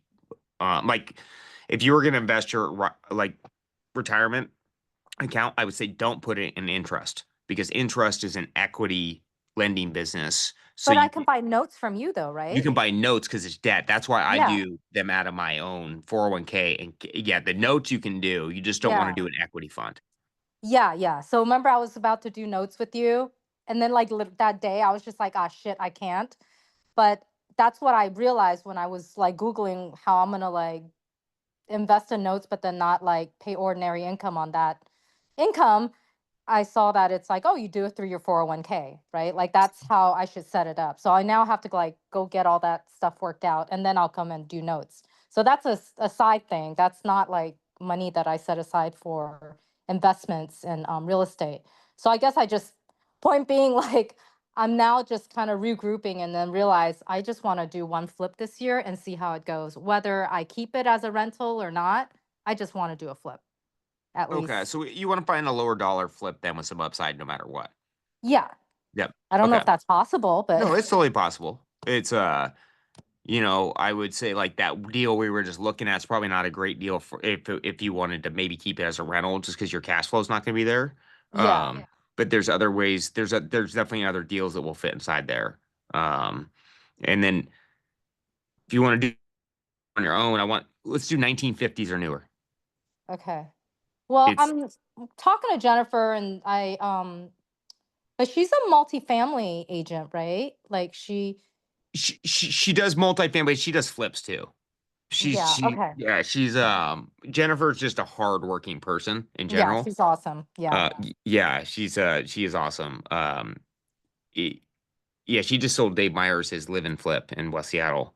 Oh, nice. And she actually is really good at running flips too, to be honest. She is a beast of a project manager. I've seen her flip her own houses. She's definitely on it. I took her kind of off multi because multi is a really hard space to be in right now. Oh, yeah. Because it's like you can only buy the ones that have mass, like the one in Tacoma, but those are pretty rare. There's not a ton of those, and so the volume's a little low. So I was like, "You're good at flipping. You're just gonna focus on this for now." Oh, so she's doing single family flips now too? More of those? Yeah. She's Okay. tracking that stuff for sure. Oh, okay, cool. Okay. Let me update her on my buy box. Yeah, it's and then if you're gonna do it across, I mean, the good thing is you got a lot of people around here that will definitely. I mean, you want to if I was gonna do it in a different state, I'd want to be surrounded by people too that have my back. It's but that first one, let's go 1950s or newer. Okay. I'll let her Just know. yeah, there's a lot of weird things come up on 20s houses that need to be like addressed quickly, and sometimes if you're not around, it's hard. Gotcha. Could I send her deals and then she can also help me analyze? Yep, for sure. Okay. Cool. Yep, that was my question. I saw an interest deal in Auburn and I was like, oh, is Auburn a nice area? I don't remember it being a nice area, but It's gotten better. It's got more expensive. I don't know. I used to knock doors in Auburn, so I was in Auburn real late at night, too many nights, and especially Pacific Algona. I have a bad taste in my mouth for Auburn. But cool. Thanks. yeah. Cool. All right, guys. Well, I think we're to the 4-hour mark, so I'm gonna call it unless there's any last burning desire questions. All right. Well, I will see you guys next week. Those all that hung in there. Thank The last 80 of you. Thank So, you. thanks, James.